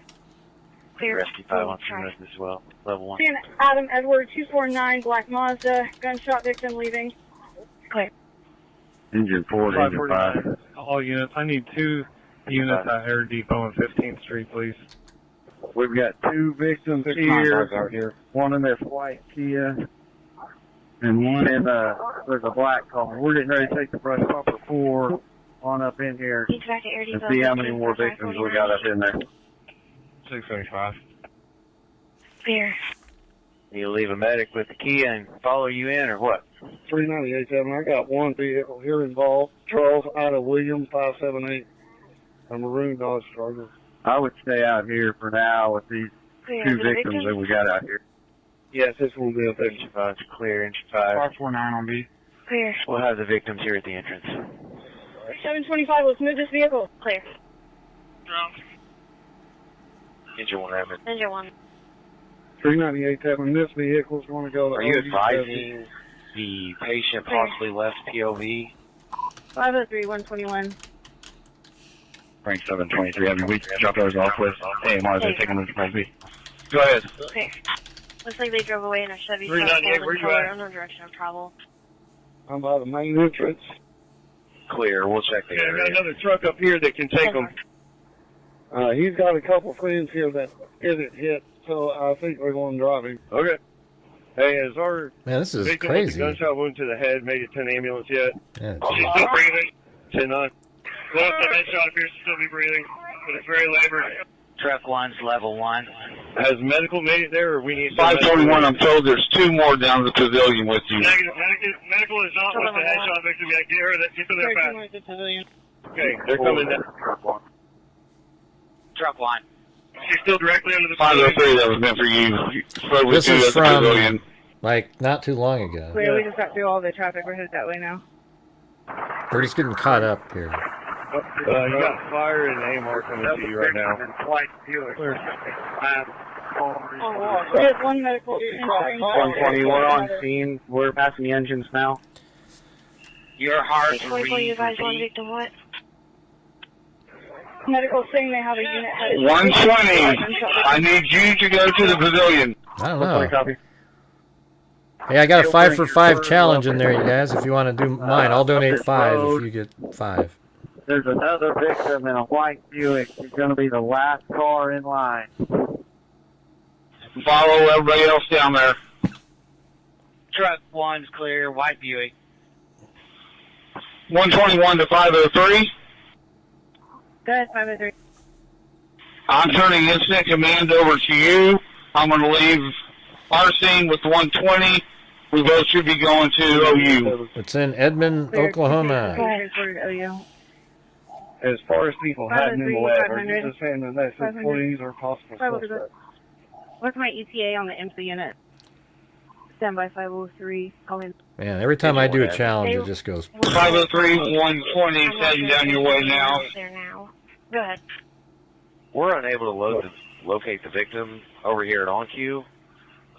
The manager of OnQ is requesting a PD unit to this location. Are there There's any units available multiple to check a people and bystanders here walking around. Claire, we'll try to get somebody there, possibly associated with the shooting. Okay, what was your last traffic? 122 is transporting one patient. Are there any Emergent units available downtown. to check a suspicious That's vehicle your on force. Timberlake Avenue? That's possibly associated. 28-7 myself and 714 will be en route. It's a white Jeep Grand Cherokee, Queen Each Leopard drive, 034. There's another vehicle with it as well. 503, 503. OUOKC can take 6 to 7 critical patients. 204. Clear 6 to 7 critical. Have you made it on scene yet? Establish plan. 578, 549. 503. IMSA is 4 minutes out. 4 minutes.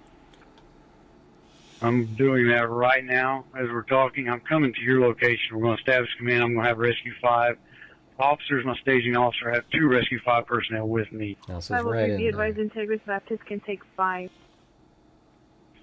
Engine 5, 204. We're headed further in. We fall on an ambulance and a police officer to the pavilion area where they say they have a victim. We're checking on. 503, 500. I have 120 on scene. How many ambulances do I have coming? Affirmative. I'm coming to your location right now. It's right here. Are you with that now? 500 to 503. And also seeing the first 2 units, they're sending QRV with blood on hand. That's affirmative. I'm with Rush 4. We have not met up with him yet. 120 on scene. 659 on B. Frank Sazef and Jessica Schubach. 3 more, and I'll donate 5. Wait, I got 2 critical and route to OU. I'm going to have 1 more critical that 120 is going to take, and I'll have 4 more patients. Clear. Just got the truck 1 to 204. Come here, go ahead. 695. Truck 1, engine 1. Go for engine 1. Engine 1, shooting victim at the OnQ, if you're in the area. Engine 4 to command. Go ahead. 549 on B. 503, 500. I've got 3 more victims down here at the pavilion. Jesus.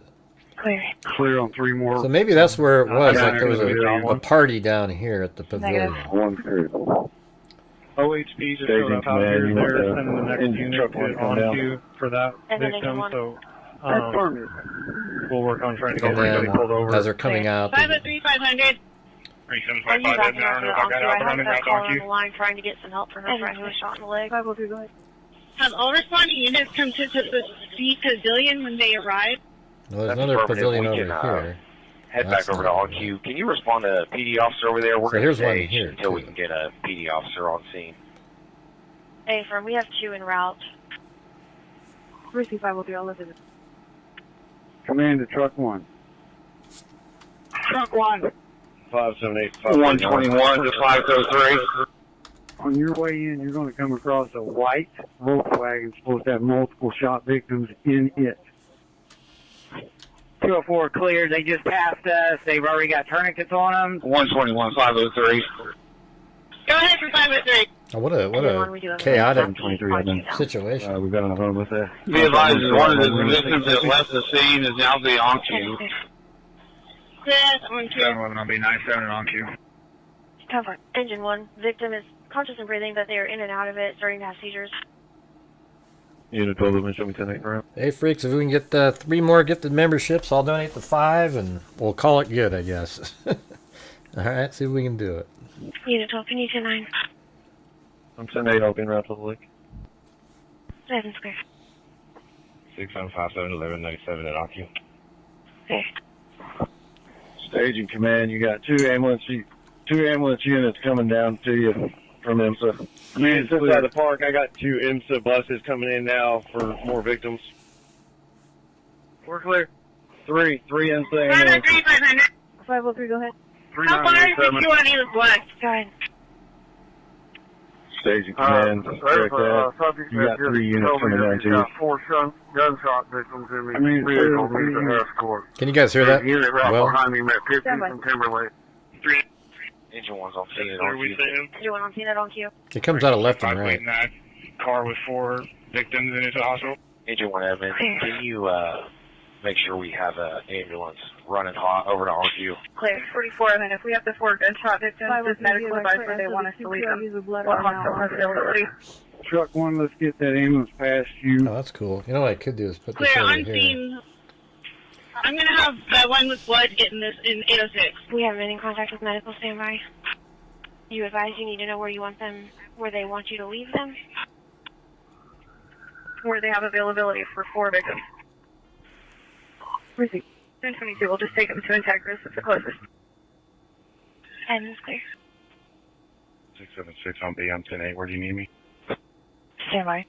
675. Go ahead. One gun shot, one to the leg, female.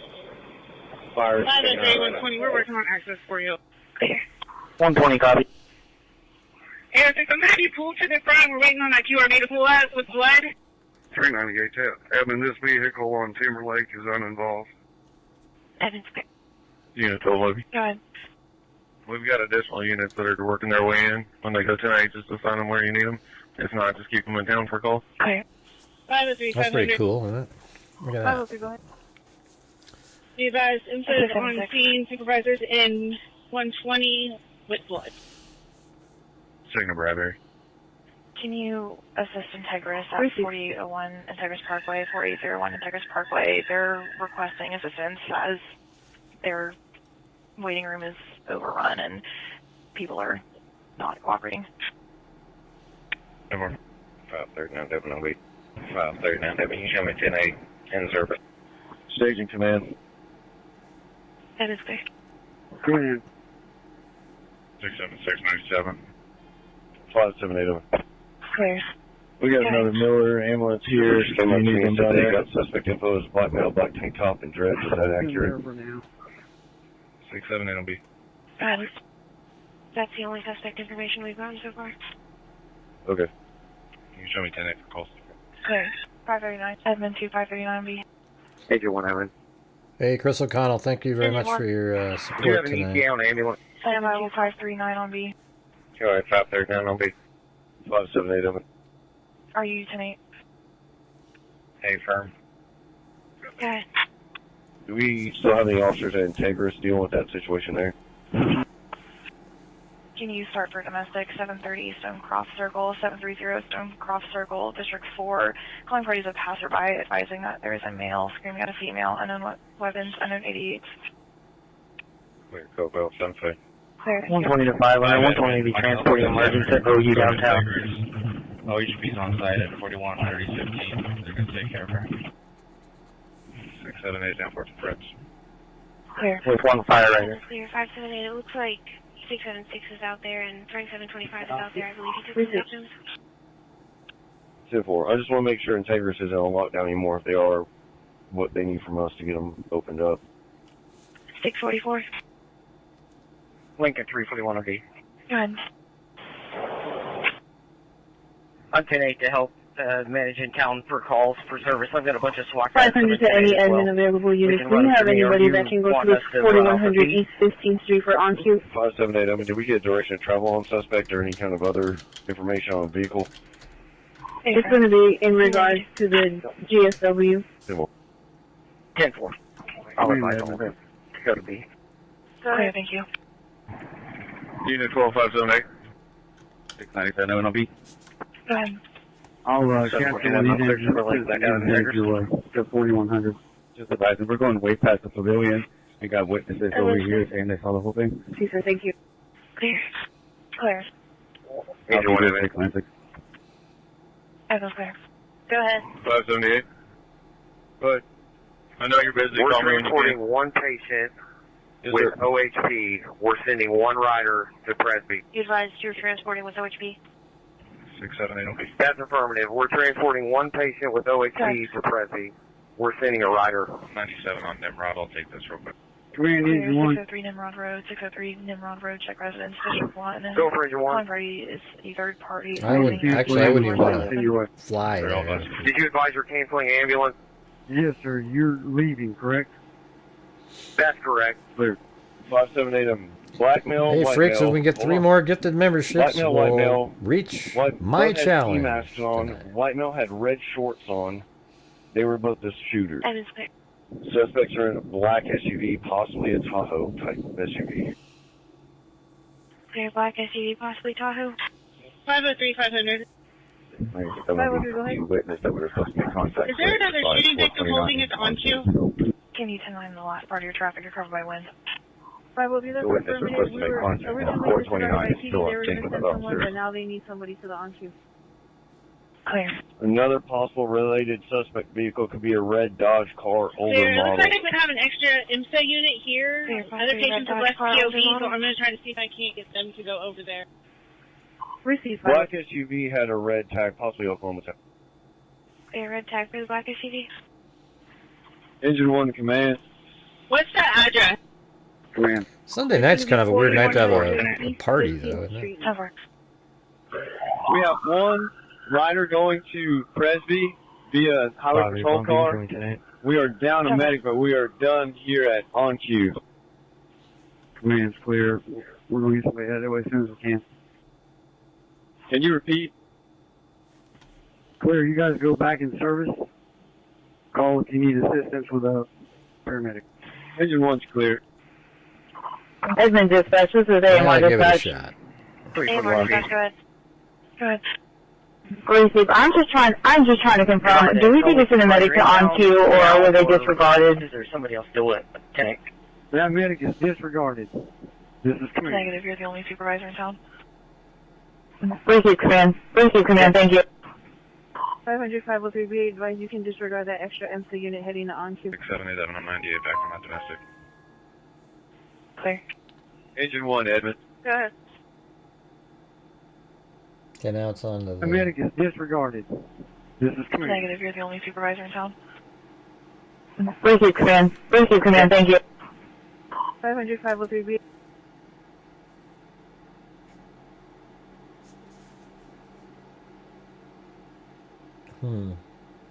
But what time is it over there? Okay, so they're at... I guess we could play this... I don't know, we have this one.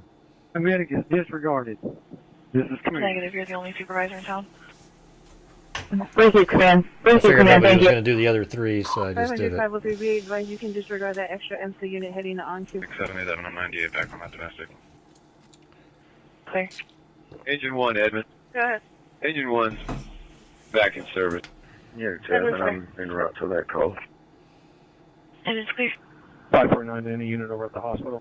Integris. 549 to a unit at Integris. Staging command. Although we get to get the copy. 230's en route to your location. We still have one ambulance. Sandy surely in did a staging. 5 on PayPal, so we can count 49, that. I can head back over there if you need me to. I was just wanting to check see if the hospital lockdown was cleared. I know 578 asked earlier, but I'm trying to verify. Clear. I'll go verify. 675. 536 MM tank for shift. Let me know if you need me somewhere right away. Clear. 676.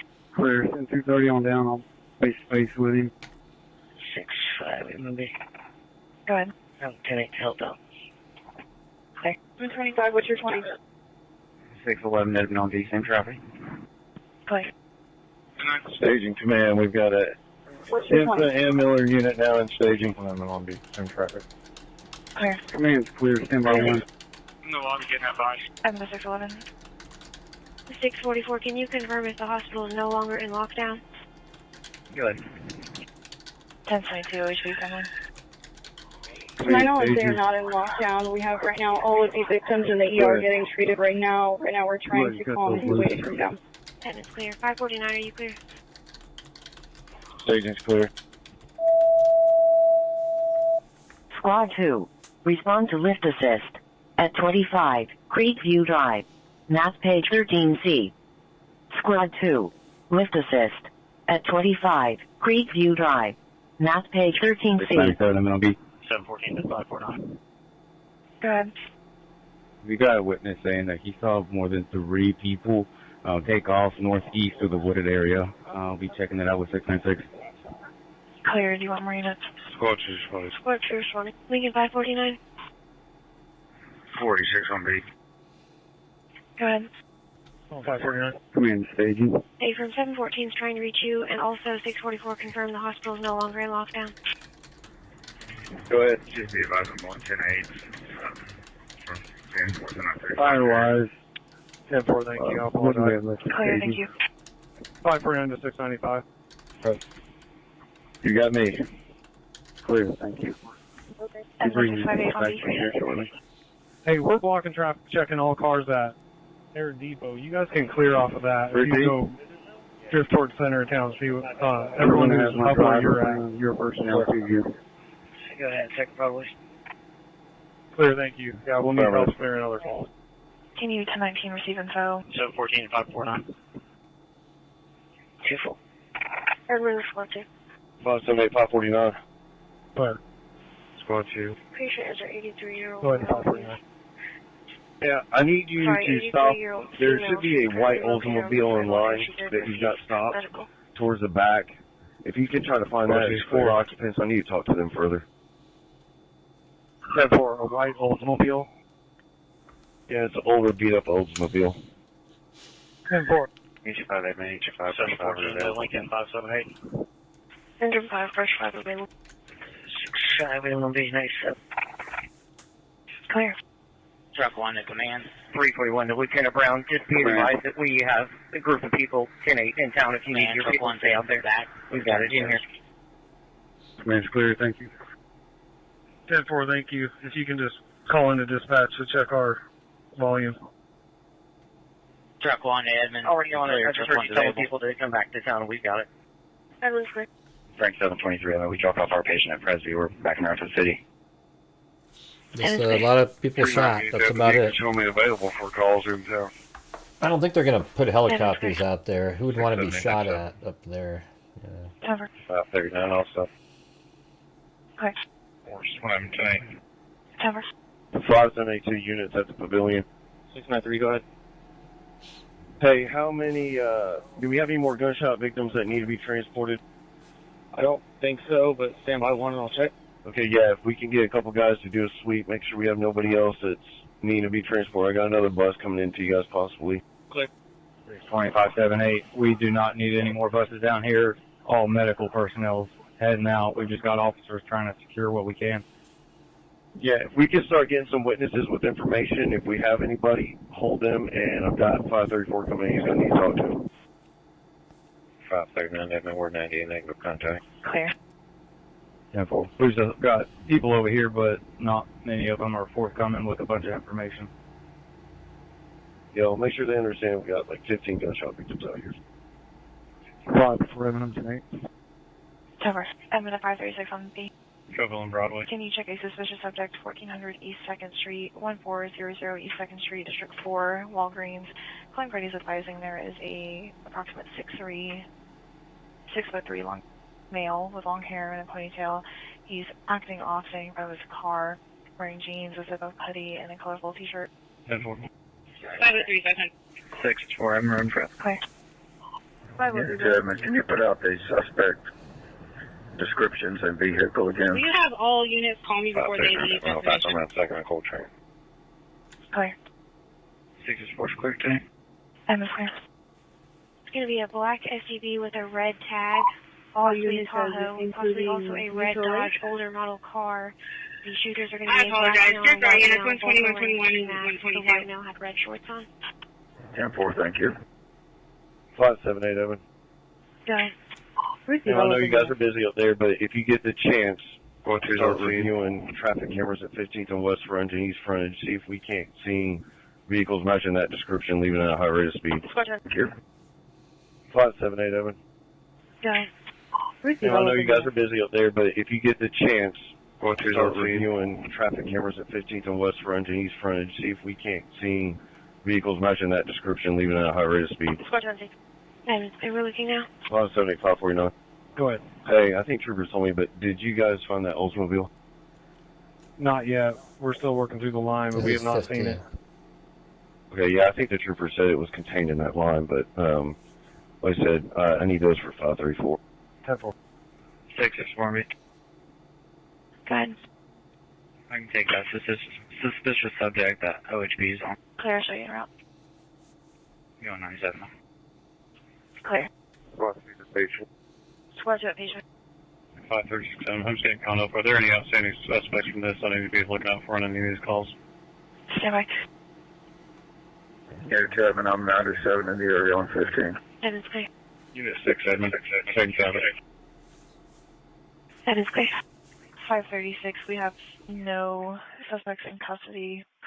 It's going to be a white male and a black male, both wearing ski masks. Stand by for further.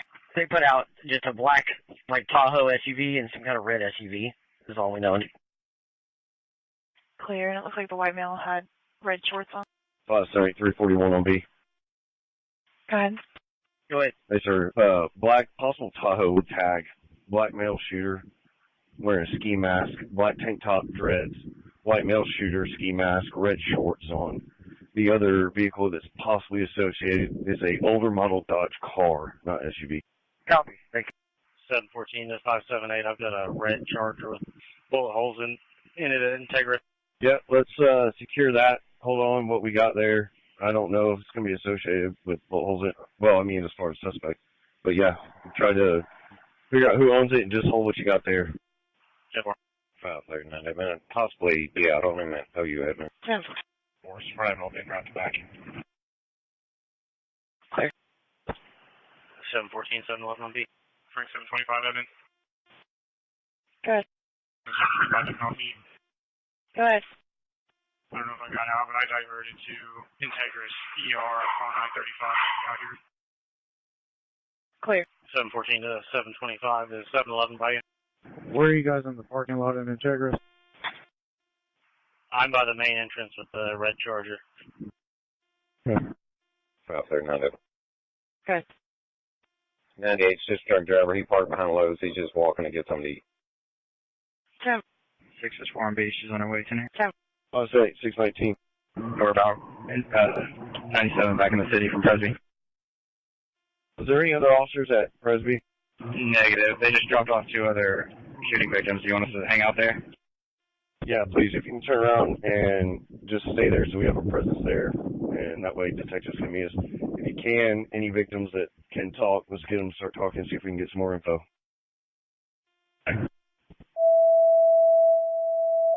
Truck 1. Respond to serious bleeding. At 1225 West I-35 Frontage Road. Map page 45C. Truck 1. Serious. And just stay there so we have a presence there. And that way detectives can meet us. If you can, any victims that can talk, let's get them to start talking and see if we can get some more info.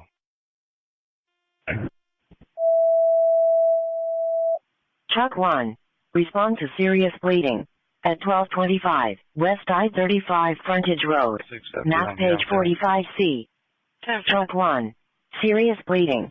At 1225 West I-35 Frontage Road. Map page 45C. Truck 1's responding. Truck responding. This is possibly going to be related to the shooting. Can you go to TAC 1 for me real quick? Squad 2 Davis. Squad 2's available. Yeah. Squad 2 available. Show me 10 off that call.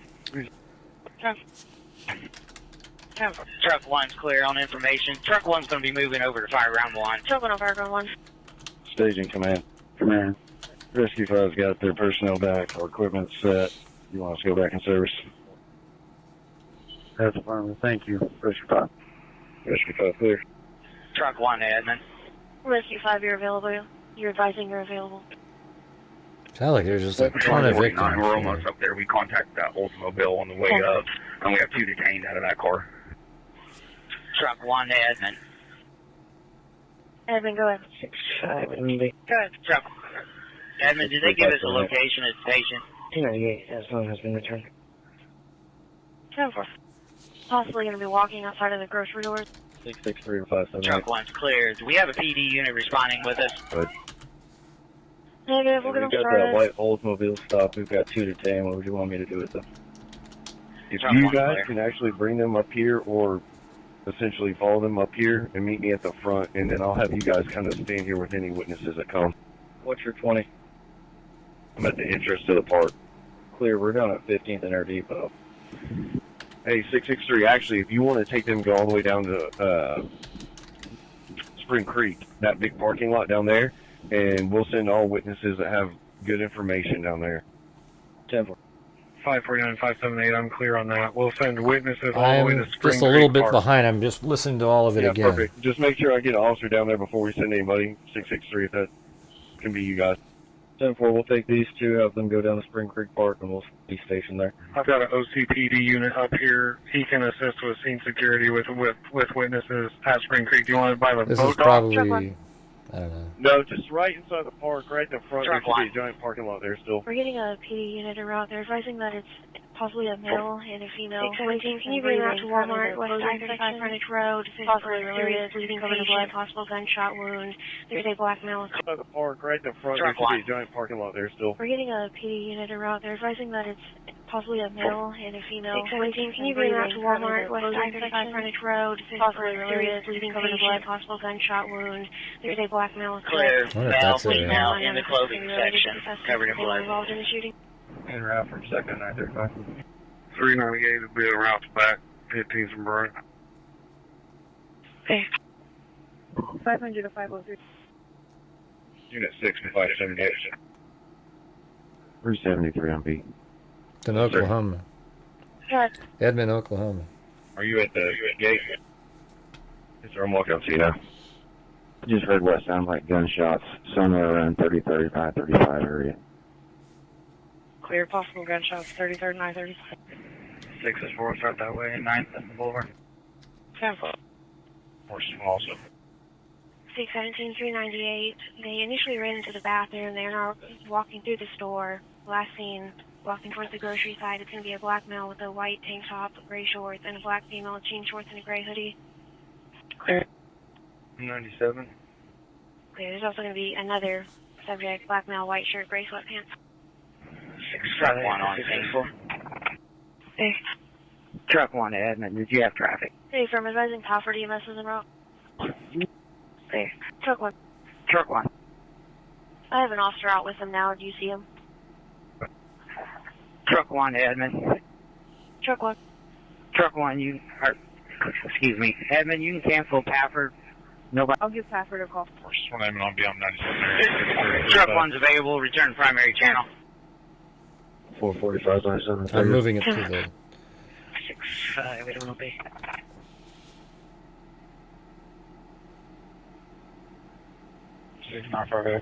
This is the most recent one from... I'm 97 out here. Do we have a room number yet? Hey, it's going to be room 18. What do you think? 675 today. I mean, this is... 445. We're listening to like an hour ago on some of this stuff. 6-5, it will be. Mark 500. 24 on B. Okay. I'm 98 from the 33rd Street call. You got stuff? You're going to be checking the same patient? Yes, she's... 121. She doesn't want anyone to It's touch going to her, be at but the she Walmart. keeps It's acting going like to be a she's about to pass response out in or regards something. to victims. Looks to the normal to me, related- you two.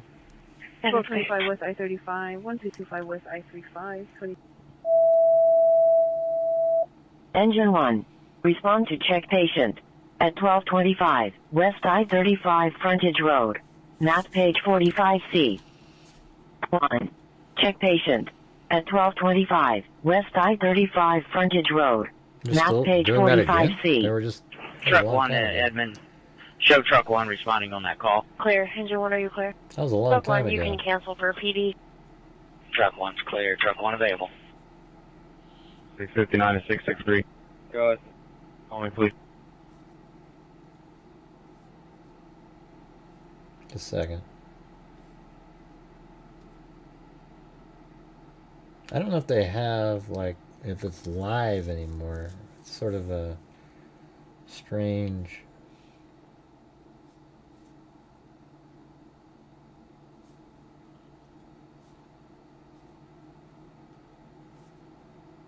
Ten four.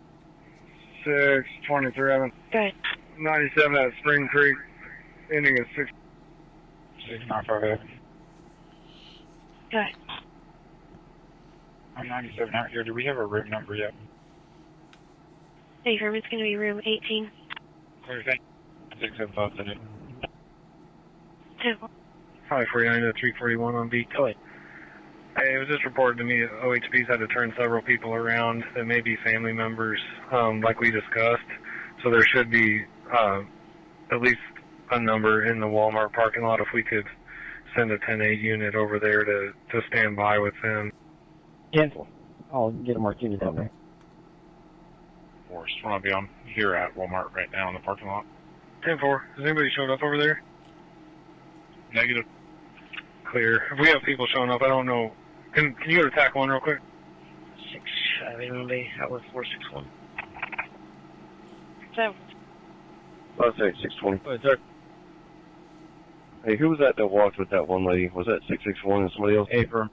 661 is right here with me next to the Cairo gazebo. I believe it was 679, sir. Clear. 358, 359. Correction, 358, 357. Yeah, 697 out here on Arcadia. 5 from I'm 97 at Baptist. 5 there, 9 different drones in there. Clear. Squad 91, admin. Go ahead. Miller will be transporting one patient to Baptist. You can show Squad 91 back in service. Emma's clear. 106 Delta headquarters. Receive 1. 620, 697. 622, 697. 697. Go ahead for 697. 620's trying to get a hold of you. What's your 20? I'm all the way up on 15th Street, FIing people. Careful. 697, I'm Go ahead. You know there's an available AMR. There's still someone with a gunshot wound to the left eye. Stand by, we'll ask them. Left eye. Jesus. 695. Go ahead. I'm 97 out here. Do we have a room number yet? Hey, firm, it's going to be room 18. Perfect. 675. I don't know. All I've heard is them responding to victims and taking them places. Hey, it was just reported to me Check that traffic OHP had to cam. turn several people around that may be family members, like we discussed. So there should be... 620, 697. 622, 697. 697. Go ahead for 697. Sorry, can you go TAC 1? Edmond dispatch to any available AMR unit. 106, go ahead. Are you still at the lake? We are not. Do you need us there? Hey, firm, we have another victim. Copy that, en route. Clear. 204 Edmond, what's the location of a victim out here at the lake? 5, so well, you put me on the... 122, Okay, you we're call. at Second and Brian, if you want to take that lake. They're advising you just go to the entrance on 15th, and then they'll direct you to the patient. Clear. Show Here, let me do like look. that page. Breaking news, everybody! Breaking news! Somebody got hit in the eye. Clear, thank you. 524 to 678. Maybe that would work better, you know, if I pretended that it Still was on some... traffic on TAC 1. Negative, sir. 205 to We're going to need 204. some units with cages That's to be able to looking. transport some people from Spring Creek over to Walmart. Everything's When you drop breaking off that news. radio battery, if you can head over to Spring Creek. If the Ayatollah takes a 22 crap, guys, it's that, breaking news. ISP was canceled. You know. Myself and 264 are going to join you. 205 to 204. 675 route to help shuttle people. 341, 524 MB. 204 Edmond, I'll be available. Primary. 204 available. 503, 106. 106, 503. You guys can clear, no patient. I don't like how they changed Broadcastify. It used to be better the way it was. 665 on B. 800 each second. Can you check a vehicle? Covell and I-35, Covell and I-35, southbound lane. Yeah, let's see. Oklahoma.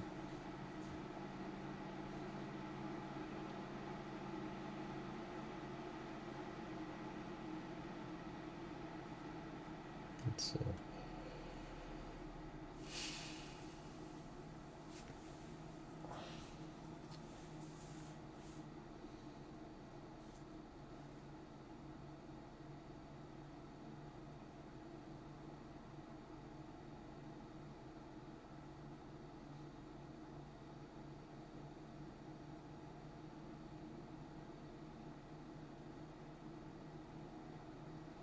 Yeah, it's the Edmond Police and Fire.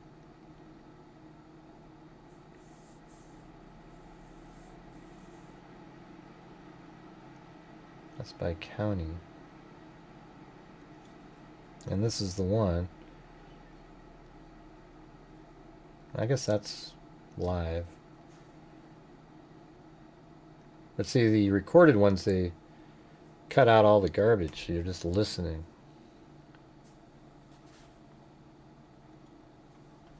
66597.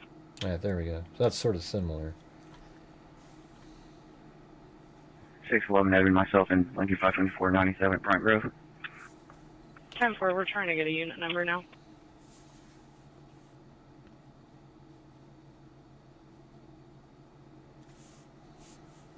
This is live now.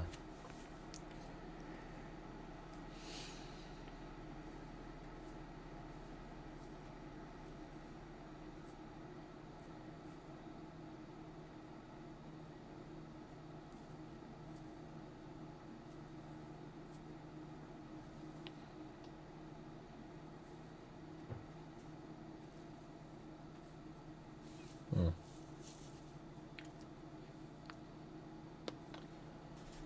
398. That's for me. Stand by. Go ahead to 398. Can you reroute to a disturbance at Briarwood and Briarwood Place and Briarwood Drive? Multiple people arguing in the street. It's clear. 664, go ahead. I'll be clear the lake 1014 with 3 and out to Walmart starting at 575. 10-4.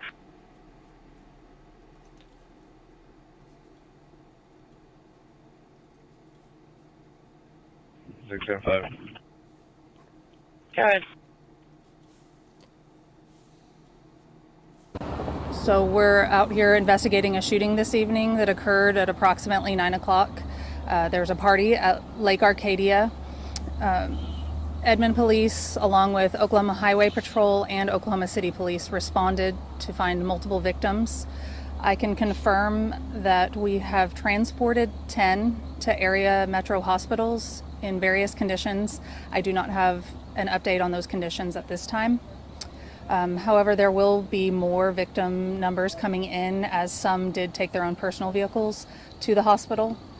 Wow. We are going to be investigating throughout the evening and on into tomorrow. Anyone with information can contact the Edmond Police Department. So that's really all the information we have at this time. We will, like I said, as soon as we can update with more information, we will get that out. So just various injuries and no fatalities? At this time, I don't have a condition on anyone as far as fatality or not. But yes, various conditions, and we have not received an update on those at this time. I'll go ahead and take some questions if you guys. Are there any suspects? Yep. So we are investigating. We do not have anyone in custody at this time. Okay. Yes. Is there a threat to the public right now? There's no reason to believe there's a threat to the public. Okay. And then just what do the next hours look like for you guys here? So our investigators are at the scene. It's very dark right now, so obviously as the sun comes up, we'll continue to investigate. They're just right now. It's just we're taking witness statements. We're kind of all over the metro speaking with victims and witnesses. So that's what we'll be doing in these next multiple hours. Did you all get calls coming in saying there was shootings? Like, did various calls come in, or how did that? We did. We received multiple calls on shootings, shots fired, multiple shots. So that was what led to the large, the Oklahoma Highway Patrol coming, the Oklahoma City Police Department, and Edmond, as well as Edmond Fire. So how many agencies total are here? We've seen a number of vehicles. Like, is this a multi-agency investigation, or? It's an Edmond investigation. They were in the area, the Highway Patrol and the Oklahoma City Police, and so that's just something that they would do to come in such a large event. Can you give us an idea what kind of party this was? We know graduation is happening this weekend, going into next weekend. Was it teenagers, do we know, or was it adults, college? Can you give us an idea of what kind of party it was? I don't have any information on that. I do know it was a large group of young people having a party. By the lake? Yes. Okay. When you say young people, what age range would you say about? I would say 18 to 24. I'd hate to guess, but not young children, young adults, or yeah. So it's a little too early. I don't want to put out information that wouldn't be correct. Any message at all? I mean, this is just. I mean, obviously, shootings can happen, but the magnitude of this, I mean, people at a party, lots of injuries. I mean, I spoke to a woman who was devastated because her cousin and her sister were shot, and she was just understandably, you know, concerned what was going on. Any message at all for just the magnitude of what happened? How here? come we only have 98 likes Obviously today, a very guys? terrifying situation, and Ridiculous. we understand the concern from the public and those involved, and we are working extremely hard to find these suspects and help these victims. Yeah, we really appreciate the public's patience with us and understanding, and we will get the information that's most important out as soon as we have it. So what can the public do to assist you guys, you know, with this investigation and anything like that? Is there a number they should call for tips or anything like that? They can just call our main line at the Edmond Police Department. I'll give that to you guys off camera. But yes, if you were a witness and you did not get to speak to investigators this evening, please call. And if you have any information to share that could be helpful. How long is this scene going to be closed off for? I imagine several hours. Do you have like a guesstimate on when it could be open? I do not. Okay. The figure that you shared, the 10 people that were transported, were they transported from here at this scene, or is that inclusive of perhaps other scenes that you mentioned that people privately drove themselves to? We did have one victim that drove themselves to the on-queue at 15th, and so that was one of the ones that we transported. Okay, so that was that one victim that was at the on-queue as part of that 10 figure that you mentioned? Yes. Okay, got it. I'm assuming that next of kin have all been notified in this situation. No But suspect. if there are any family members who are wondering where their family members are, I know we've had a few come through here trying to get to their friends, family, loved ones. Is there a reunification center for somebody, or a point where they can meet up, or where their loved ones were all taken to? At this point, they can call our Edmond dispatch line for information. But yes, I do believe that those next of kin have been notified. I think there was initially some discussion about trying to use traffic cameras in the area to try and learn more information. Has that provided anything to you all? I don't have any information on that. That'll just be part of the investigation.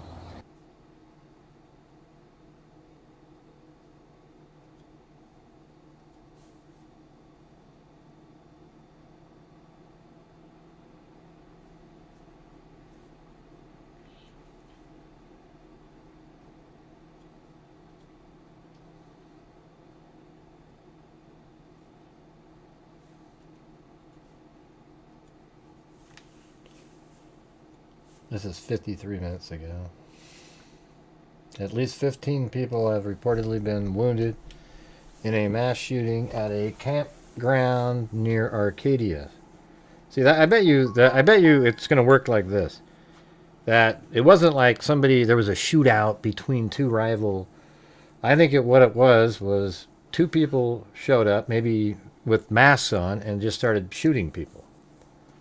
Now, maybe they are part of a rival gang or some crap like that, but I don't think it was sort of like, oh, all of a sudden there was this big shootout. I think there's going to be, this is totally premeditated. They showed up and did this. That's what I think.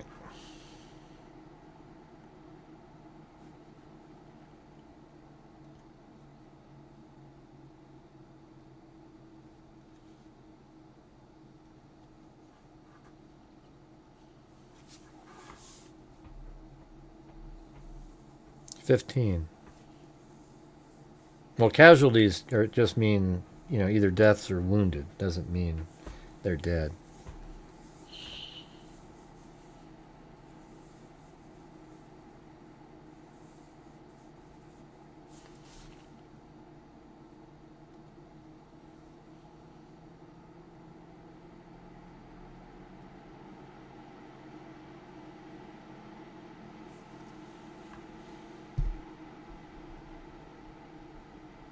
I don't know what that is. What event is this?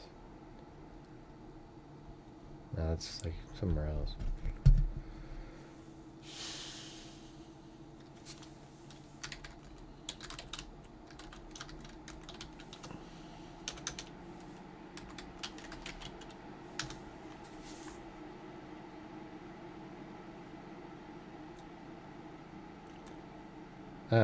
Found gunshot wounds in their car after shooting in Edmond, Oklahoma. So I guess this is part of that.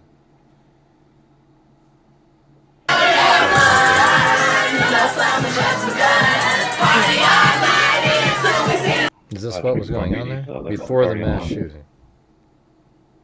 Negative. You try to call back. Is that the gazebo right there? Kind of has that shape. I mean the pavilion.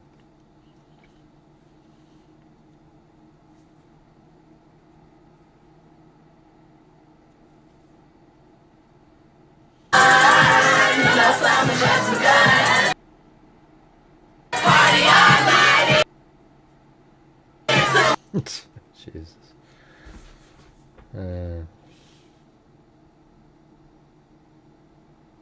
524. Okay, they're here. No, so that's that person that probably isn't alive. That one. Yeah, we're not getting anybody answer the door here. 10-4.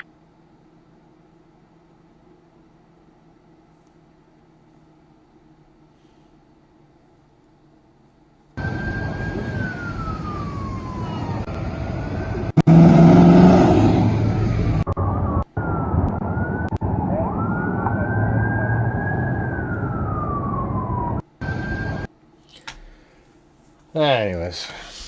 549 to 521.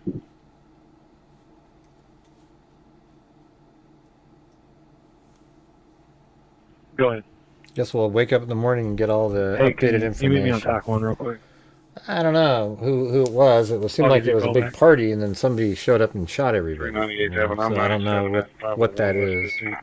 Could, it's most likely gang related, just ages and everything.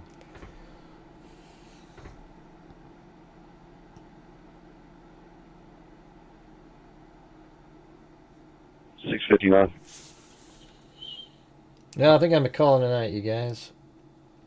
I could just sit here all night. Nobody's hitting the like button. We got Timothy Cecil, Cheryl Bullock, Timothy Cecil again. Then we had Allie Cake, Jim Lawn. Then Davey Dave, Let's Do This. Then Suz F. Then Timothy Cecil. Then Chris O'Connell, gifted 5. Then Allie Cake. Then Suz F.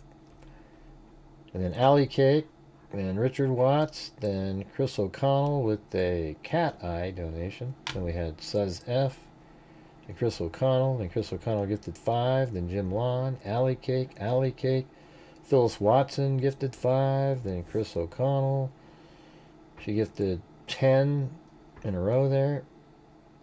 And then, 5, and then, 10, and then Phyllis Watson did 5 again, and then Chris O'Connell. And then Suz F gifted 2 in a row. And then Jessica Schubach. And then I gifted 5. And then we had Lisa Valenzuela gift 5 coffees. And Sandy Shirley with the $5 PayPal. All right. Well, thanks everybody. Hope you found the show interesting. If you go back and watch the beginning, I found a case that was very similar to Nancy Guthrie, although every element. It's really crazy. But they found her body in a shallow grave not far from her house. And hell, maybe that's even similar in this one. We don't know. Maybe they did do something similar to that, and all the other shit was just a ruse, Don't know. All right, you guys. Thank you very much for being here. We'll see you tomorrow. And if you get anything from the trolls out there, there's like a YouTube channel that all they do is spend their days making videos, trying to trash me. They take like the worst moments of a show or some part of a show, and then they twist it into whatever they want people to believe.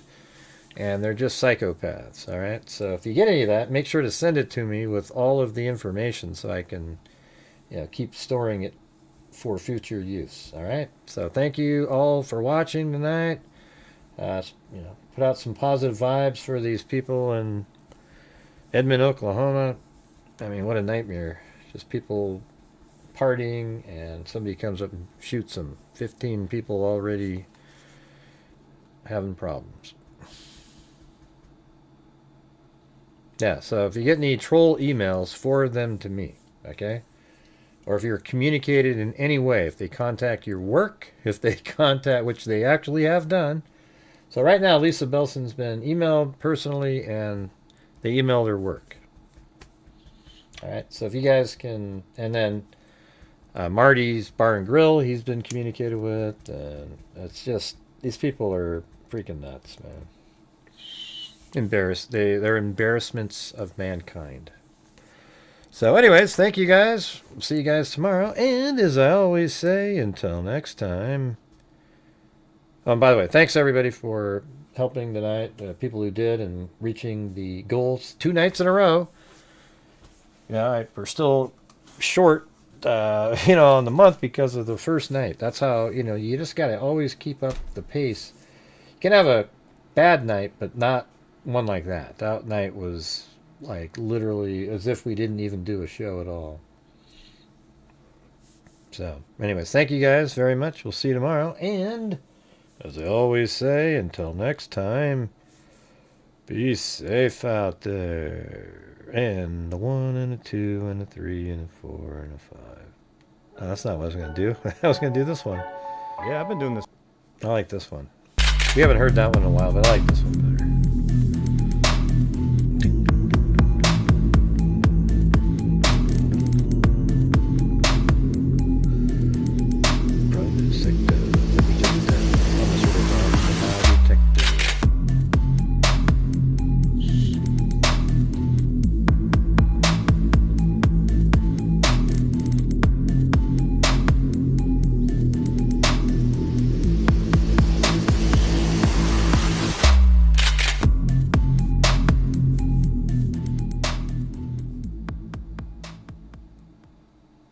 The cool part is now I have proof that a YouTube channel who identified themselves actually emailed and contacted one of my moderators.